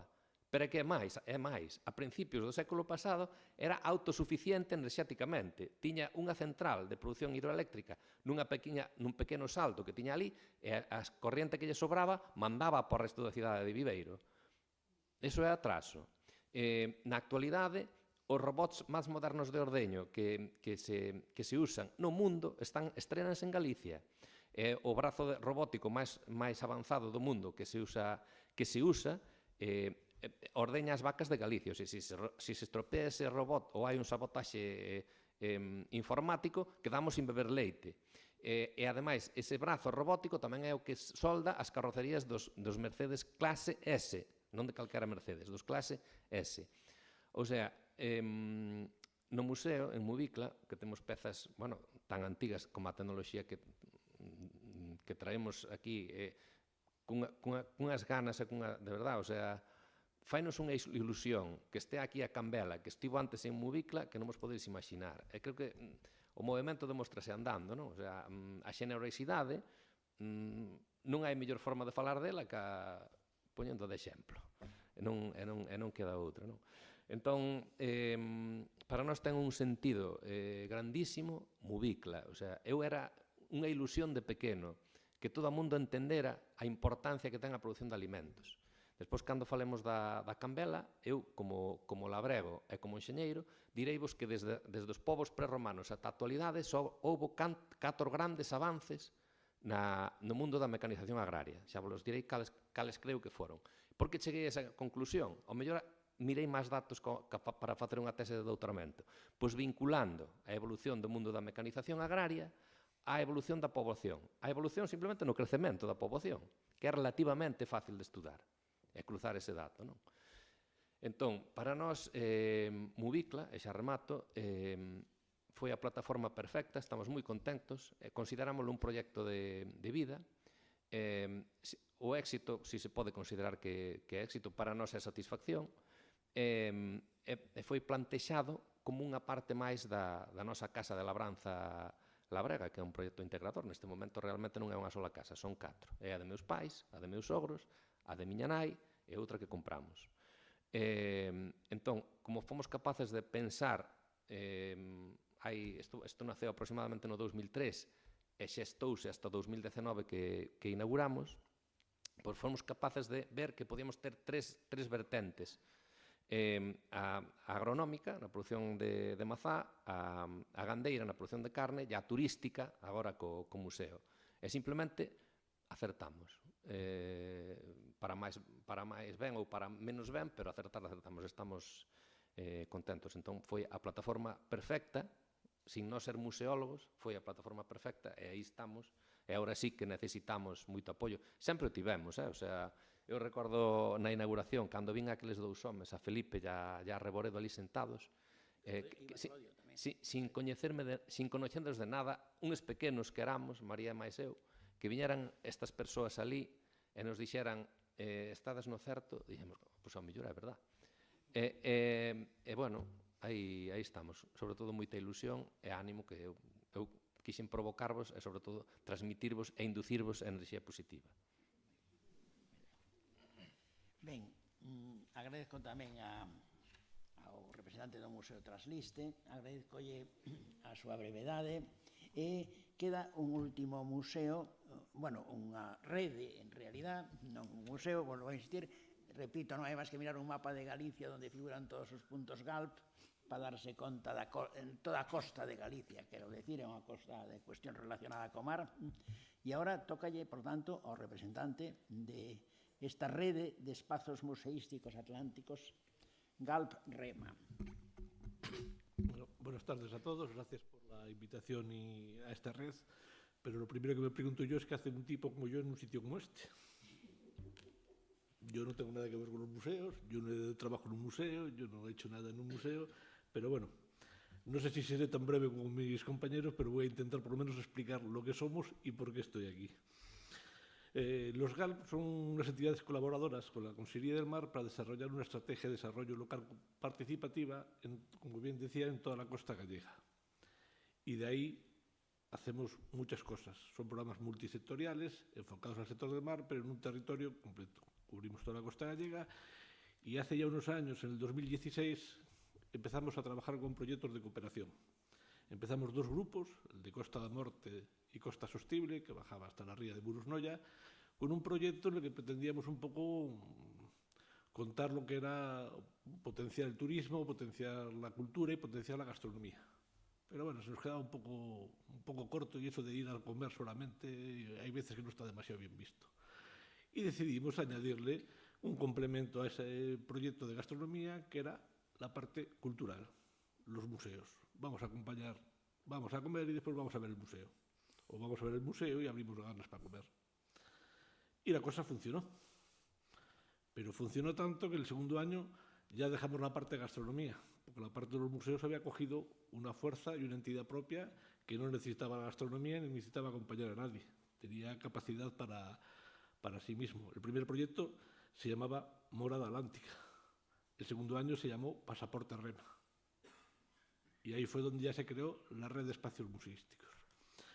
Somos una red que en la actualidad está compuesta por 39 espacios museísticos. No quiere decir que todos sean museos, porque no todos tienen la categoría de museos. Estos 39 espacios se han ido anotando, se han ido incorporando a lo largo del tiempo. Empezamos con 8. Antes hablaban mis compañeros de las dificultades de gestión de su museo. 39 no os digo nada. Es complicado. Pero bueno, nosotros en ese caso intentamos potenciar los pequeños museos porque notábamos una deficiencia. Y la deficiencia que tenían esos pequeños museos es que tenían unas colecciones que eran permanentes, que eran siempre la misma, y una vez visitado ese museo, mucha gente no volvía porque ya lo que había ahí ya lo había visto. Entonces, un poco lo que intentamos era potenciar o ayudarles a que en trabajo en red, la colaboración, el intercambio de piezas, el intercambio de experiencias, el intercambio de actividades, les sirviese para dotar a esos museos de distintos contenidos. Trajimos exposiciones de fuera. Tenemos 2 socios en la red, de los 39 no son 37 gallegos, un asturiano y un portugués. El portugués es el Museo Marítimo de Illamo. Factura simplemente más de 700.000 euros al año en entradas. Muy parecido a los museos que tenemos nosotros por aquí. Y conseguimos que se integrase en la red. Nos cedieron una exposición de la pesca del bacalao. Eso sí, yo ya no sé cuánto pagamos en seguros, transportes. Vinieron 4 veces, estuvieron midiendo por dónde entraba, por dónde salían. Hubo que quitar puertas, bisagras y demás para que entrase y demás, pero lo conseguimos. ¿Qué hacemos? Nosotros promocionamos y difundimos. No participamos en la gestión de los museos, porque no son nuestros museos. Entonces, ¿qué intentamos? Un poco darle visibilidad. Para eso, ¿qué pensamos? Pensamos en cosas. Pensamos quiénes son los futuros usuarios o los futuros participantes de estos museos. Gente joven. Bueno, la página web de la REREMA tiene los museos con unas imágenes 360 que puedes hacer una visita virtual por el museo. No con el objeto de sustituir la visita física, sino con el objeto de generar más ganas de participar y de acudir a ese museo. Pensamos también en los más pequeños, y esa visita virtual tiene una serie de pistas, una serie de juegos para que los pequeños puedan ir y van completando preguntas y respuestas y van acertando, si van pasando de una etapa a otra, de un museo a otro y demás. Y otro de los proyectos que hicimos fue un escape room. En un principio era un escape room físico, llegó la pandemia. Ay, mi madre, ¿qué hacemos ahora? ¿Cómo metemos a 40 niños en un cubo para que se peleen? Bueno, lo cambiamos por un escape room online. Gracias a Dios, porque ahora ese escape room online está a disposición de cualquiera que entre a la página web y quiera trabajar y quiera jugar con él. Los niños se divierten aprendiendo. Yo no me quiero extender, pero hablamos, aquí me dijeron que hablase un poco de gestión. Yo lo que digo, gestión, nosotros no gestionamos cada uno de los museos. Tenemos museos como el que hablaba de Illamo, como la Torre de Hércules, o como una exposición museística de lo que estamos hablando, de espacios que no tienen personal, que no tienen recursos, unos son privados, otros dependen de un concello. Bueno, hoy yo estoy aquí. La presidenta de la red, bueno, ahora no sé quién es. Hace poco ha tenido el ayuntamiento que gestionaba, que tenía la presidencia de la red, una moción de censura. La persona que llevaba la red ha quedado apartada y la nueva corporación todavía no ha nombrado quién va a ser el representante. Entonces, lo de trabajar en red hay veces que es complicado. Intentamos darle toda la libertad a todos los socios. Ponemos unos requisitos mínimos de compartir cultura, de compartir el espacio atlántico, compartir cultura mariñeira y respetar los principios de eso, de la red. Tenemos un órgano rector donde están representados todos, un consejo de representación y de certificación donde se evalúan las posibles entradas y los posibles socios que quieran entrar, a ver si cumplen los requisitos para entrar, y una comisión permanente para tener que reunir a los 39 socios cada vez que hay que tomar la más mínima decisión. ¿Qué dificultades podemos tener con esto? Bueno, todo esto intentamos que esté lo más disponible posible online, con los protocolos de adhesión, el manual de la red y todo eso para que la gente tenga información. Pero ¿qué problemas tenemos o qué problemas nos hemos encontrado? Porque yo creo que eso después, aquí lo que se dice, hablamos muchas veces de lo maravilloso que es todo, pero lo decía, todos tienen, los grupos de la red REMA tienen una entidad común, pero cada uno tiene unas características y unas casuísticas muy diferentes. Hay una dificultad, nos estamos encontrando con una dificultad muy grande. ¿Qué forma jurídica adoptamos en la red? Una forma jurídica oficial, para poder acudir a subvenciones, para poder acudir a eventos. Hasta ahora la red está constituida, pero no tiene un CIF, no tiene nada oficial que la pueda respaldar. ¿Por qué? Porque unos museos son privados y no hay problema, otros dependen de un concello, y hay que, espérate que esto no lo lleva el concello, no, esto lo lleva el alcalde, no, otros dependen de la Diputación, no, esto tiene que ir al pleno de la Diputación, otros lo llevan al Ayuntamiento de Coruña, me voy a preocupar yo de una red rema que casi no sé ni lo que es. Entonces, ahí estamos en un punto que estamos todavía dándole vueltas y buscando la forma jurídica que mejor se pueda adaptar para que la red tome personalidad propia y pueda... A ver, porque los GAL estamos ahí asesorando, ayudando, potenciando. Hasta ahora la red, ¿de qué se está nutriendo? De los proyectos que tenemos los GAL de financiación de cooperación, que es con lo que hacemos sus actividades. Pero la idea o el futuro, ¿cuál es? Que la red tenga una identidad propia y pueda andar y caminar por sí misma, aunque sea con nuestro apoyo, con nuestro asesoramiento y con nuestra aportación, pero que tenga esa personalidad que en cuanto se acaben los fondos europeos o se acaben las ayudas del GAL, pueda seguir perviviendo y manteniendo su actividad. Falta de medios, falta de financiación, también fundamental. Todo en esta vida cuesta dinero, hasta la luz que tenemos que tener para que se vean las cosas. Y sobre todo alguien que abra una puerta. Y no que te abra una puerta, que te abra una puerta y que te pueda explicar lo que hay dentro. Otro tema que encontramos, todo el mundo tiene disposición a trabajar, a colaborar, a participar. Nosotros tenemos una exposición, se hicieron 30 y pico paneles con cada uno de los museos, con lo más significativo de cada uno de ellos. Esa exposición la tenemos a disposición de cualquiera de los socios para que la puedan mover y hacerse promoción unos a otros. Todos les parece la idea maravillosa, pero nadie pide la exposición. Entonces, bueno, tiene sus cosas a favor y cosas en contra, pero es la primera red del espacio atlántico con un contenido marinero, con contenido cultural relacionado con el mar. No somos una maravilla, no somos ejemplo para nadie, pero estamos intentando que esto funcione. Y me callo. Moi ben. Agradece tamén a brevidade, agradece moito, e agradece a claridade, que tamén foi usted moi claro. Ademais, aporta a súa intervención, aporta un dato moi importante, e que non falamos dun museo concreto, falamos dunha rede moi amplia con todas as dificultades que manexar unha rede ten.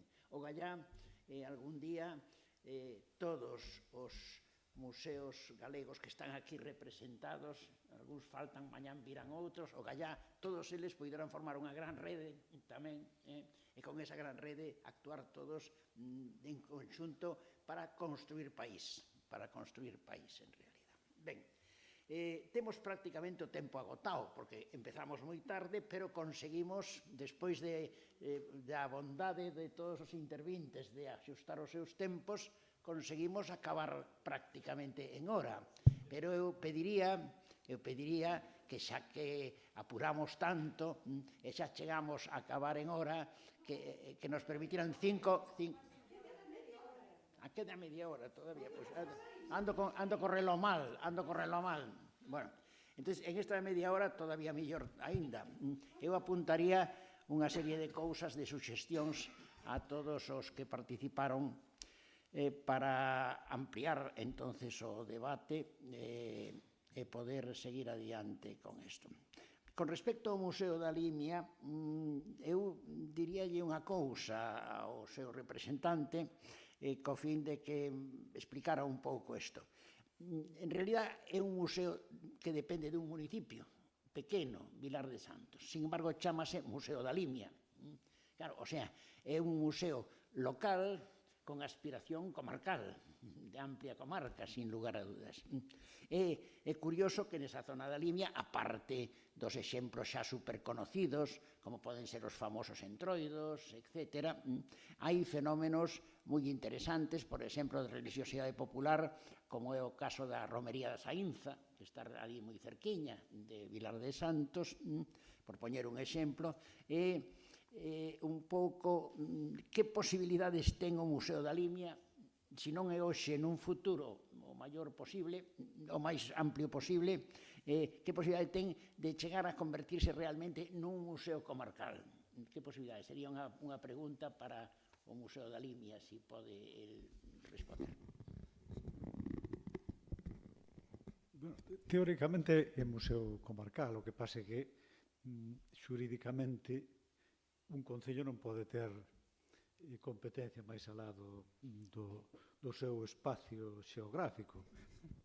Pero todo o diseño, incluso nos seus estatutos e no rexistro e tal, está como museo comarcal. Efectivamente apareceron nese entorno, hai outros dous museus, unha colección visitable que é o Museo da Lagoa, que está en Sandiás, está a Casa da Lagoa, máis o Museo do Entroido, que por fin foi collendo certa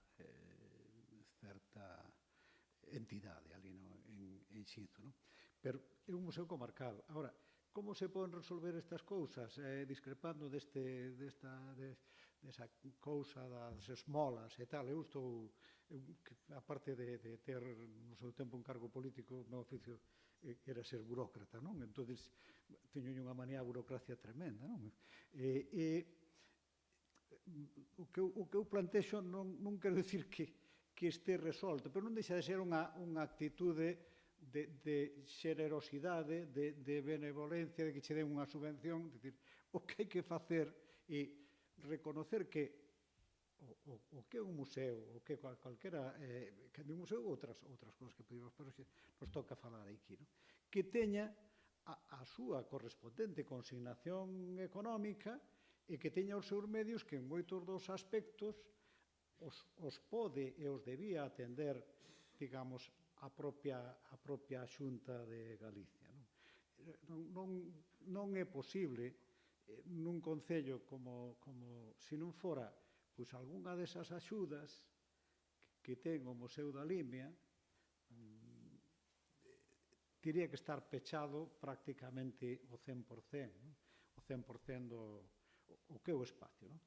E nin o concello sería capaz, se non fora con algunha axuda desas da Diputación ou algunha da Xunta, sería capaz o seu mantemento mínimo material, o de pagar a luz, o de pagar unha limpeza e de conservación. Sería imposible. Iso como se resolve? Con subvencións? Non, home, iso resolvese, fagan ustedes un criterio obxectivo, que o podemos discutir, de que desde o primeiro do ano sabes que contas con eses recursos. E se o concello, porque sería incapaz de ter un director do museo, sobran 100.000 figuras, creo un para un territorio, para toda a comarca, no que poña a Llariz, o de Xinzo, do Entroido e outro, creo unha estrutura humana que sea capaz de xestionar esos espacios sin perder necesariamente toda esa componente que teña de carácter local. Tomarse en serio esas cousas.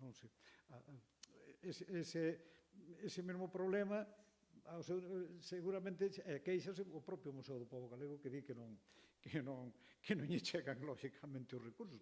Pero esa debe ser a reivindicación, non? A reivindicación é, tómense en serio esta faceta das súas amplias funcións que ten como goberno dun país e asignen os recursos humanos e materiais, non digo mínimos, ou non digo máximos, os mínimos, pero non os ínfimos, e dunha forma de que teñas que andar cubriendo el papelito para que te manden a subvención e despois ainda por encima a ver se nos van a escarallar, porque como os de Facenda, porque non temos algúns, non temos nin recursos para pagar a un asesor fiscal para que nos leve os papeles, temos que andar utilizando pillerías. Temos unha cousa que chamamos o Consello Asesor, un que ten unha asesoría, ven para cá. Entón, así, non nos vas cobrar ti por facer os papeles.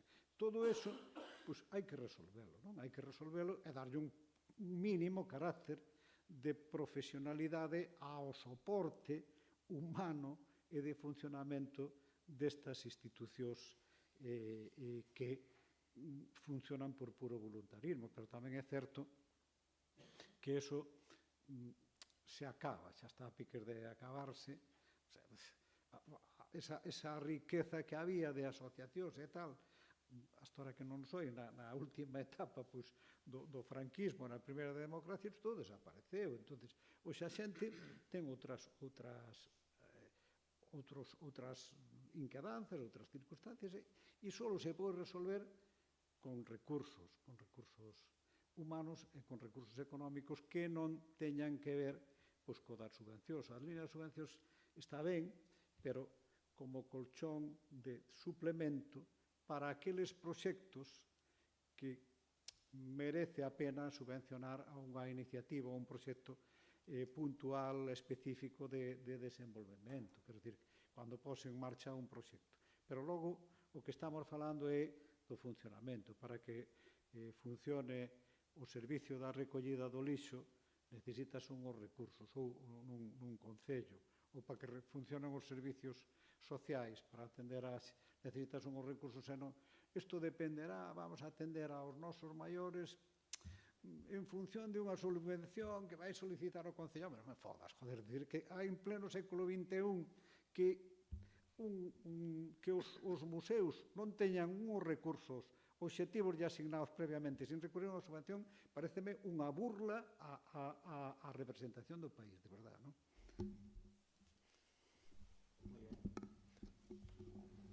Toca aí agora o turno ao Museo das Mariñas. Gracias polo Museo das Mariñas, unha segunda volta. E eu preguntaría, ou insinuaría, millor, senón el pode seguir por outro camiño, o representante. Pero eu insuxiría cousas como este Museo das Mariñas está nunha vila importante, nunha cidade de Galicia. Betanzos, se non me engaño, ten a categoría de cidade, foi capital importante, centro importante humano. Tamén, se o Museo das Mariñas ten vocación de convertirse nun museo de abarcar un área moi grande, un área comarcal moi grande en torno a Betanzos. E outra cuestión tamén que a min me resultou interesante, hai anos que non sei se iso sigue adiante, se está montado ou non, porque hai moito tempo que non piso ese museo, pero había unha sección do traxe galego, que era unha sección do traxe galego bastante interesante. Ademais debe ser das partes máis antigas do museo, seguramente, ou, bueno, unha das partes antigas do museo. Entón, eu preguntaría, por exemplo, ese caso do traxe, si está sendo hoxe, ten hoxe tanta vixencia como tiña anos, si ten menos vixencia, e por qué?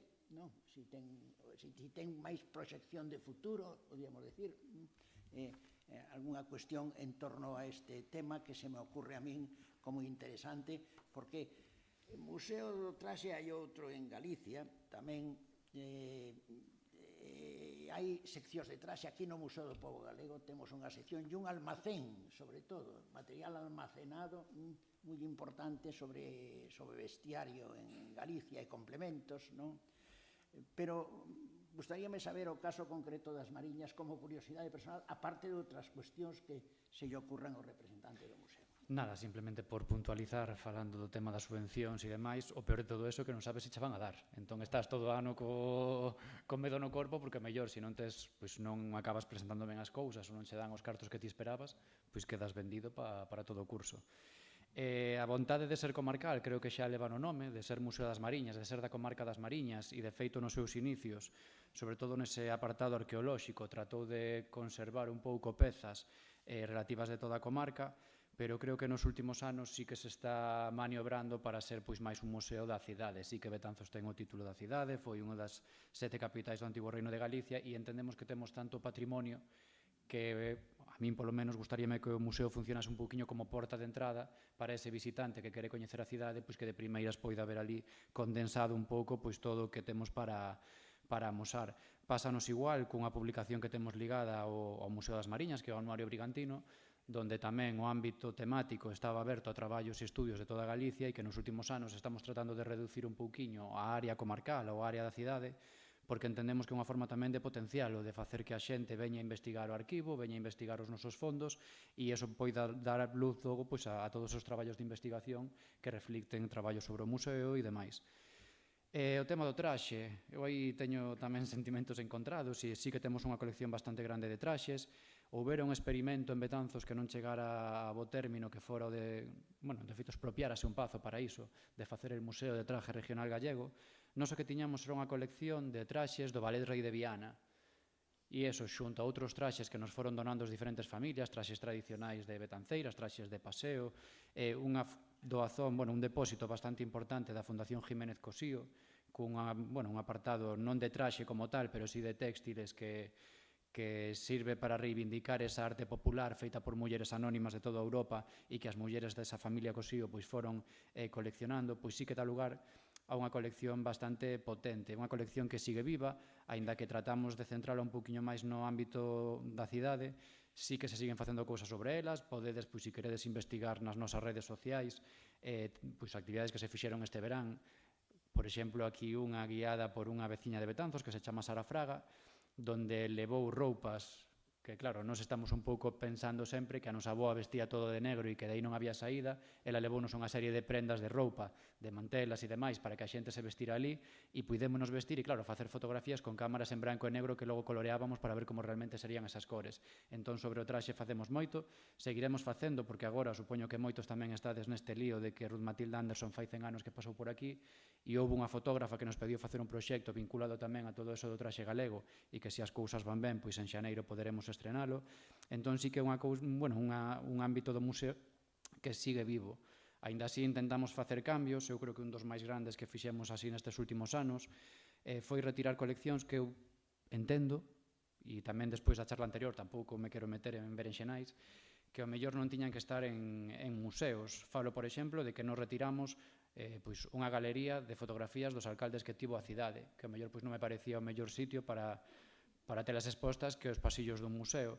E, sin embargo, sí que conseguimos sacar primeiro do almacén e logo, gracias a unha campaña cidadá bastante grande con donacións e demais, de recuperar historias de mulleres pintoras que pasaron pola cidade e que eran completamente descoñecidas. Entón, gracias a donacións de veciños, que non só nos dan as pezas, sino que nos explican un pouco a historia de todas estas mulleres, pois conseguimos artellar un corredor dedicado á pintura e á fotografía, donde, vamos dando a coñecer figuras que ata o momento eran completamente descoñecidas para a gran parte dos veciños. E, os traxes non son os máis antigos, pois sí que temos restos arqueolóxicos, temos restos medievais, temos unha amalgama de cousas que moitas veces é difícil de entender para quen veña, pero eu creo que nesa variedade tamén hai algo de riqueza e de punto forte para o Museo das Mariñas. Non todo van a ser penas. Ben, pasamos ao Museo Trasliste.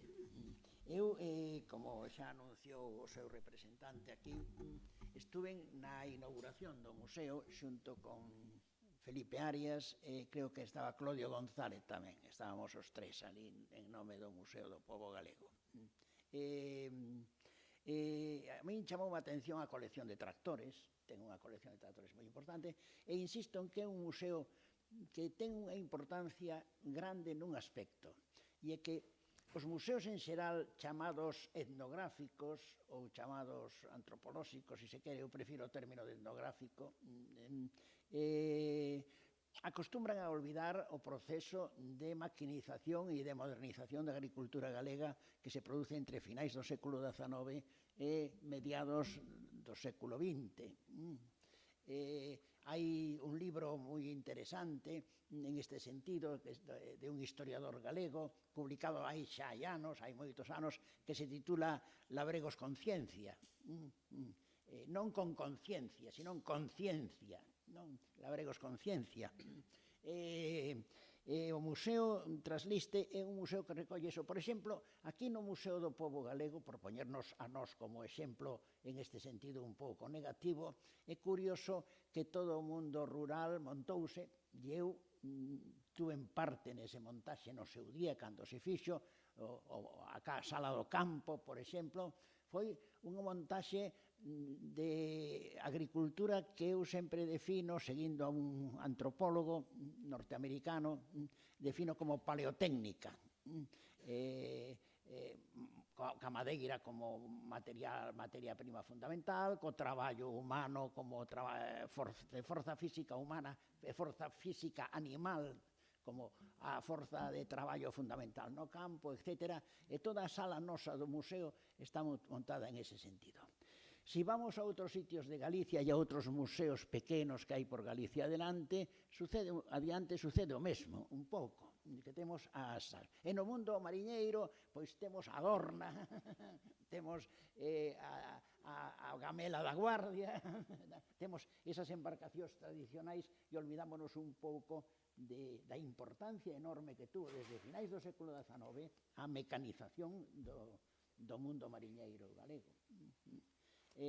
Todo eso está olvidado. E aquí no Museo Liste conservan no Museo Trasliste, quería decir, conservan un pouco esa idea dese proceso de maquinización do campo galego e de modernización.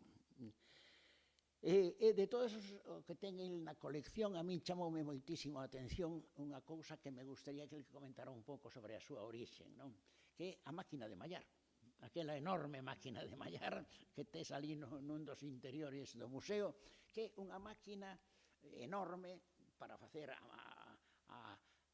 o traballo da malla do cereal e a separación da palla do gran.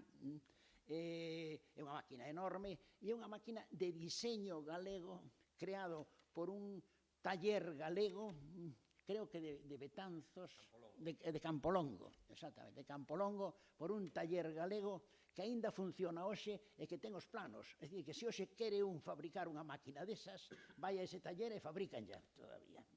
É unha cousa curiosa e é un comentario que fago porque me chamou moito a atención no Museo Trasliste desa máquina. Bueno, antes de pasar á túa pregunta, eu quixera facer tres puntualizacións rápidas que se me quedaron así no tinteiro. Bueno, oxalá esa situación que ti describes chegue a darse, que os museos, todos os museos, grandes ou pequenos, o término grande e pequeno é moi relativo, pasen a formar parte, xa non digo dos presupostos da administración autonómica, senón directamente da administración local, por exemplo, que lle dean a Roma o que é de Roma e ao pobo o que é do pobo, non? Pero, de momento, a sociedade levounos a unha situación de mercado liberalizado no que estamos incursos os museos, sin lugar a dúda. Por lo tanto, as subvencións son de concurrencia competitiva, ou queres competir ou senón quedaste sin ela, non queda outra, hai que arar.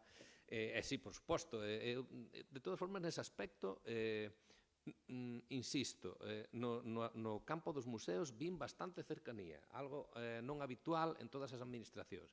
Querese dicir que se escribe un correo electrónico é probable que che respondan, que xa é moito.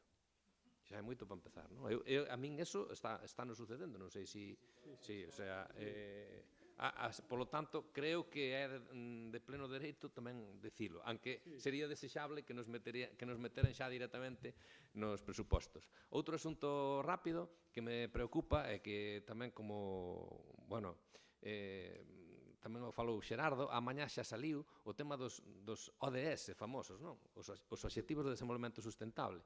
É algo que me preocupa moitísimo cando se empezou a falar da Axenda 2030, é que eses 17 ODS, pois nós co que estamos facendo ali, non só co museo, senón co resto, é que encaixamos a perfección na súa filosofía.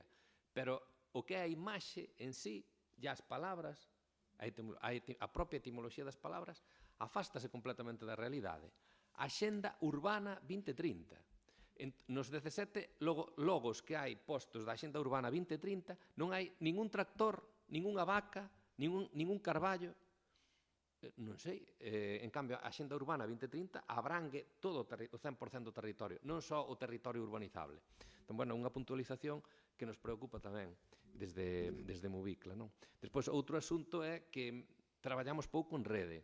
O sea, sinto dicilo, non sei, non quero ofender a ninguén, pero percibo, gustaría traballar moitísimo máis en rede. Eu, con Concha, falámoslo varias veces e tal, o que trouxeramos nós aquí hoxe unha cambela, de verdad, non é porque a trouxeramos nós, pero é que, de verdad, se seguimos nesta liña, eu comprométome a traer un tractor. Porque o único tractor que hai en Santiago, dentro da urbe de Santiago, pensade que os que sodes de Santiago comedes gracias a que hai que tractores, estará máis ben ou máis mal, pero se non hai tractores, non comedes. Así de claro. O único tractor que hai en Santiago está na Galiciana, nun centro que hai aquí, que hai ali un Barreiros. Un Barreiros comese, entra aquí polas portas, e además xa estuve mirando. Así que eu comprométome a intentar traer para aquí un Barreiros de algún xeito. Bueno, despois ao abeiro do que me preguntache, Reboredo, pois, a ver, é unha das liñas museísticas que temos en Mubicla. O de grande ou pequeno xa é complexo, porque claro, nós agora mesmo temos 2.000 metros cadrados de exposicións, enmarcados nunha finca de 10.000 metros cadrados. Facemos salidas ao exterior, vamos ver as vacas, vamos polos camiños, rozamos algún camiño que non se pasaba por el, porque dá moito gusto pasar por el ver as vacas. Hai unha serie de cousas que, claro, non sei cal é a dimensión para decir se é grande ou pequeno, non? Entón, unha das liñas museísticas que chama moito a atención é que non vimos polos museos, non a vimos completa por todos os museos que fomos visitando por Europa, é o tratamento do cereal. Porque o tratamento do cereal é algo que os galegos e as galegas e os galegos nos vincula moito á terra. De feito, a primeira ferramenta que explicamos dentro do Mubicla é a diferencia entre un mallo e un trillo. Non sei se coñecedes o trillo. Pois non está vinculado a un aspecto do territorio, porque claro, a xente chega e dice, isto é o que usan en Castela porque as fincas son moito máis grandes. Pois non, está vinculado ao pensamento das persoas. Resulta que o mallo usouse nas zonas onde houve pensamentos de que se lle quería moito a terra, se lle quería moito aos animais e se lle quería moito o que producía a terra, que eran os cereais. Por iso, como contou a representante da Palloza, os animais vivían dentro da casa porque estaban ao mesmo nivel que as persoas. E os cereais non se podían maltratar da maneira que o fai o trillo, porque o trillo é rozar pedra contra pedra e queda moito moído no chan. E ese moído, ese porcentaxe de perdas, non era ben visto polos que nos precederon hai 2.000 anos, que entendían que non se podía facer eso. Esa é a diferencia entre o mallo e o trillo. Entón, nós o que temos é ese posicionamento que a ti che chamou a atención desde o mallo, que é unha ferramenta ancestral, ata chegar á colleitadora autopropulsada. E temos todos eses elementos. O mallo, o paso do mallo ao sistema mecanizado, que é a malladora que só separa, e despois a malladora que separa e limpia, e despois a máquina que xa sega, separa e limpia, fai as tres cousas. Entón, así para ir rápido, diría que a máquina de mallar que se desenvolveu en Galicia inspirou a moitos poetas e cantantes locais. Non teño xa voz para poñerme a cantar, se non faríao, pero de feito o noso proxecto museolóxico, non sei se o lembrades, Felipe, empeza co poema do gaiteiro de Santa Valla, que escribiu e compuxo unha canción dedicada á máquina de mallar. Entón, a primeira máquina de mallar non se deseñou en Galicia. O sistema que se construiu en Galicia, eso sí, de forma moi robusta e moi duradeira, proviña copiado das montañas do Rigi entre Suíza e Alemania, e aí fomos moi honrados e puxoselle sistema suízo. Por lo tanto, as máquinas de mallar galegas poñen sistema suízo, son construídas en Galicia, pero non son deseñadas en Galicia. E esa máquina había que suplementala con un motor estacionario que podía ser de diversos... Sí, xa remato. Logo temos que pasar a entrega da campela. Sí, bueno, paso desta máquina xa. A seguinte máquina é a que se fabricou en Pontedeume, en Campolongo, e despois xa por certo, a que se fabricou en Pontedeume, en Campolongo, esa si é deseñada en Galicia, é construída totalmente, por lo tanto, ainda ten máis interés que a outra. Se sabedes de algunha procurada que se conserve, por favor, quedan moi poucas. E xa para o remate final, pois é a colleitadora autopropulsada, que apareceu no planeta gracias a un concurso que se fixo despois da Primeira Guerra Mundial nos Estados Unidos para intentar erradicar a fame que había. Propuxeron un concurso no que a ver a quen se lle ocurría un deseño para intentar segar todo o trigo desde México hasta chegar a Canadá. E aí se inventou a colleitadora autopropulsada. Sinto porque con estas cousas enredase un. Sí, enredase un, pero ahora sí que vamos empezar a estar xustos de tempo. Ten a palabra, por último, aquí o representante desta curiosa asociación, esta rede, Galrema, que é un pouco, como pode comprobar el, un pouco unha excepción aquí, porque iso é unha rede, non volvo a insistir unha vez máis, non é un museo concreto, senón que é unha rede. vou a ter a palabra para ver se nos pode contar algunha cousiña máis moi brevemente sobre a rede esta, sobre todo pensando nos museos do mar. Eu non me quero estender agora porque hai pouco tempo, pero hai un museo que está na rede, que eu vino, é un magnífico museo, hasta está construído, hasta está nun edificio de arquitectura que mereceu varios premios de arquitectura, que é o Museo de Illavo, en Portugal, en Illavo, cerca de Aveiro. É un museo precioso que recomendo que o vayan ver, é un museo do bacallau, da pesca do bacallau. Portugal foi unha gran potencia nos seus días na pesca do bacallau en Terranova. Teñen un museo con un edificio construído adrede para ese tema, precisamente.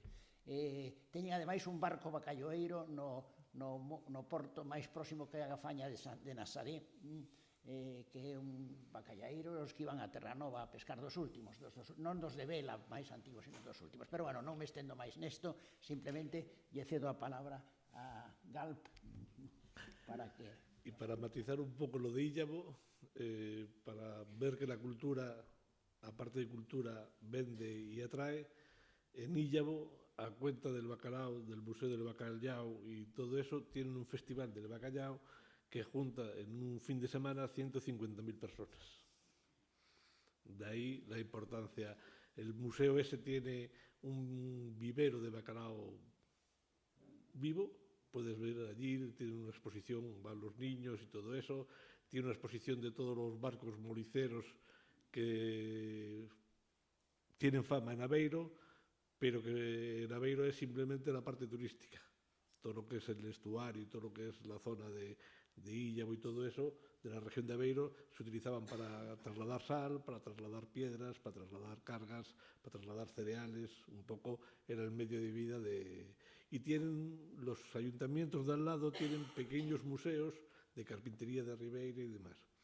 Hombre, de la Rema no voy a decir mucho porque somos tantos y tan raros y tan diferentes que tenemos desde el Museo de Encaixe de Camarillas al Acuario de Ogrove, a la Torre de Hércules, al Museo de Man de Camelle, al Ceida, y bueno, no voy a nombrar los 39, pero para que veáis la disparidad de miembros de la red, porque el requisito es que tengan una vinculación con el mar, con la cultura del mar o con los elementos que estén relacionados con eso. Tenemos también el Museo de Fisterra, con la parte más etnográfica, con la parte más... ¿Qué está pasando? Está pasando que hablábamos aquí de la necesidad de que hubiese unos fondos mínimos, una capacidad mínima. También yo aportaría la estabilidad. No pasa que muchos de ellos dependen de los concellos y ese museo en concreto pues va a subsistir o va a resurgir o va a tener más importancia en función también de la opinión que tengan los gobernantes en ese momento. Y entonces esos vaivenes impiden muchas veces que haya personal cualificado que atienda sus museos, impiden tener una trayectoria o una planificación a largo plazo. Y entonces, pues bueno, nosotros desde la red intentamos un poco paliar esa parte, a través de los proyectos que hacemos los GAN, a través de las ayudas que podemos hacerlos, a través de eso, pero es complicado. Sí, moi breve, porque ahora sí que estamos xustos de tempo. Vos funcionades un pouco máis que como unha rede, como unha especie de banco de recursos. Quero dicir, vos conseguides recursos económicos para os museos dos fondos europeos e axudades en unha promoción común, pero, por decirlo así, non son os museos os que están en rede, sino que se apuntan ao vosso paraguas de fornecedor de servicios, bueno, de bens e servicios. No exactamente. A ver, yo me acuerdo, yo trabajé aquí unos años en Santiago y tuve una persona que presumía de saber de gastronomía y decía que el principio de una buena alimentación era comer. Después ya veremos cuándo, dónde y cómo. Pues aquí vamos un poco por lo mismo. La red de museos, el principio de la red de museos, ¿qué es? Si queremos hacer algo tenemos que disponer de fondos.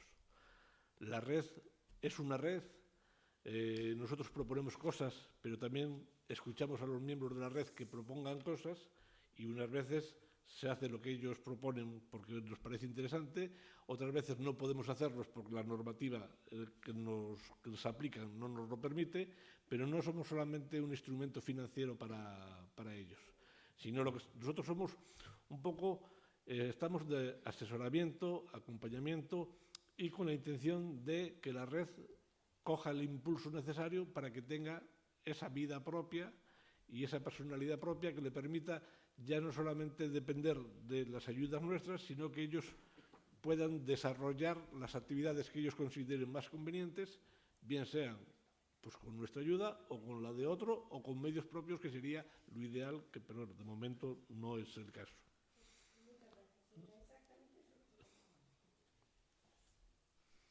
Ben, si terminou xa o noso representante, agradecemoslle moito as súas palabras. Quedamos un pouco admirados da importancia que teñen ustedes nesta rede, ademais que colle terras de Asturias, dos nosos irmáns de Portugal, por tanto, enhoraboa e adiante, podíamos decir. Ben, rematamos así esta sesión.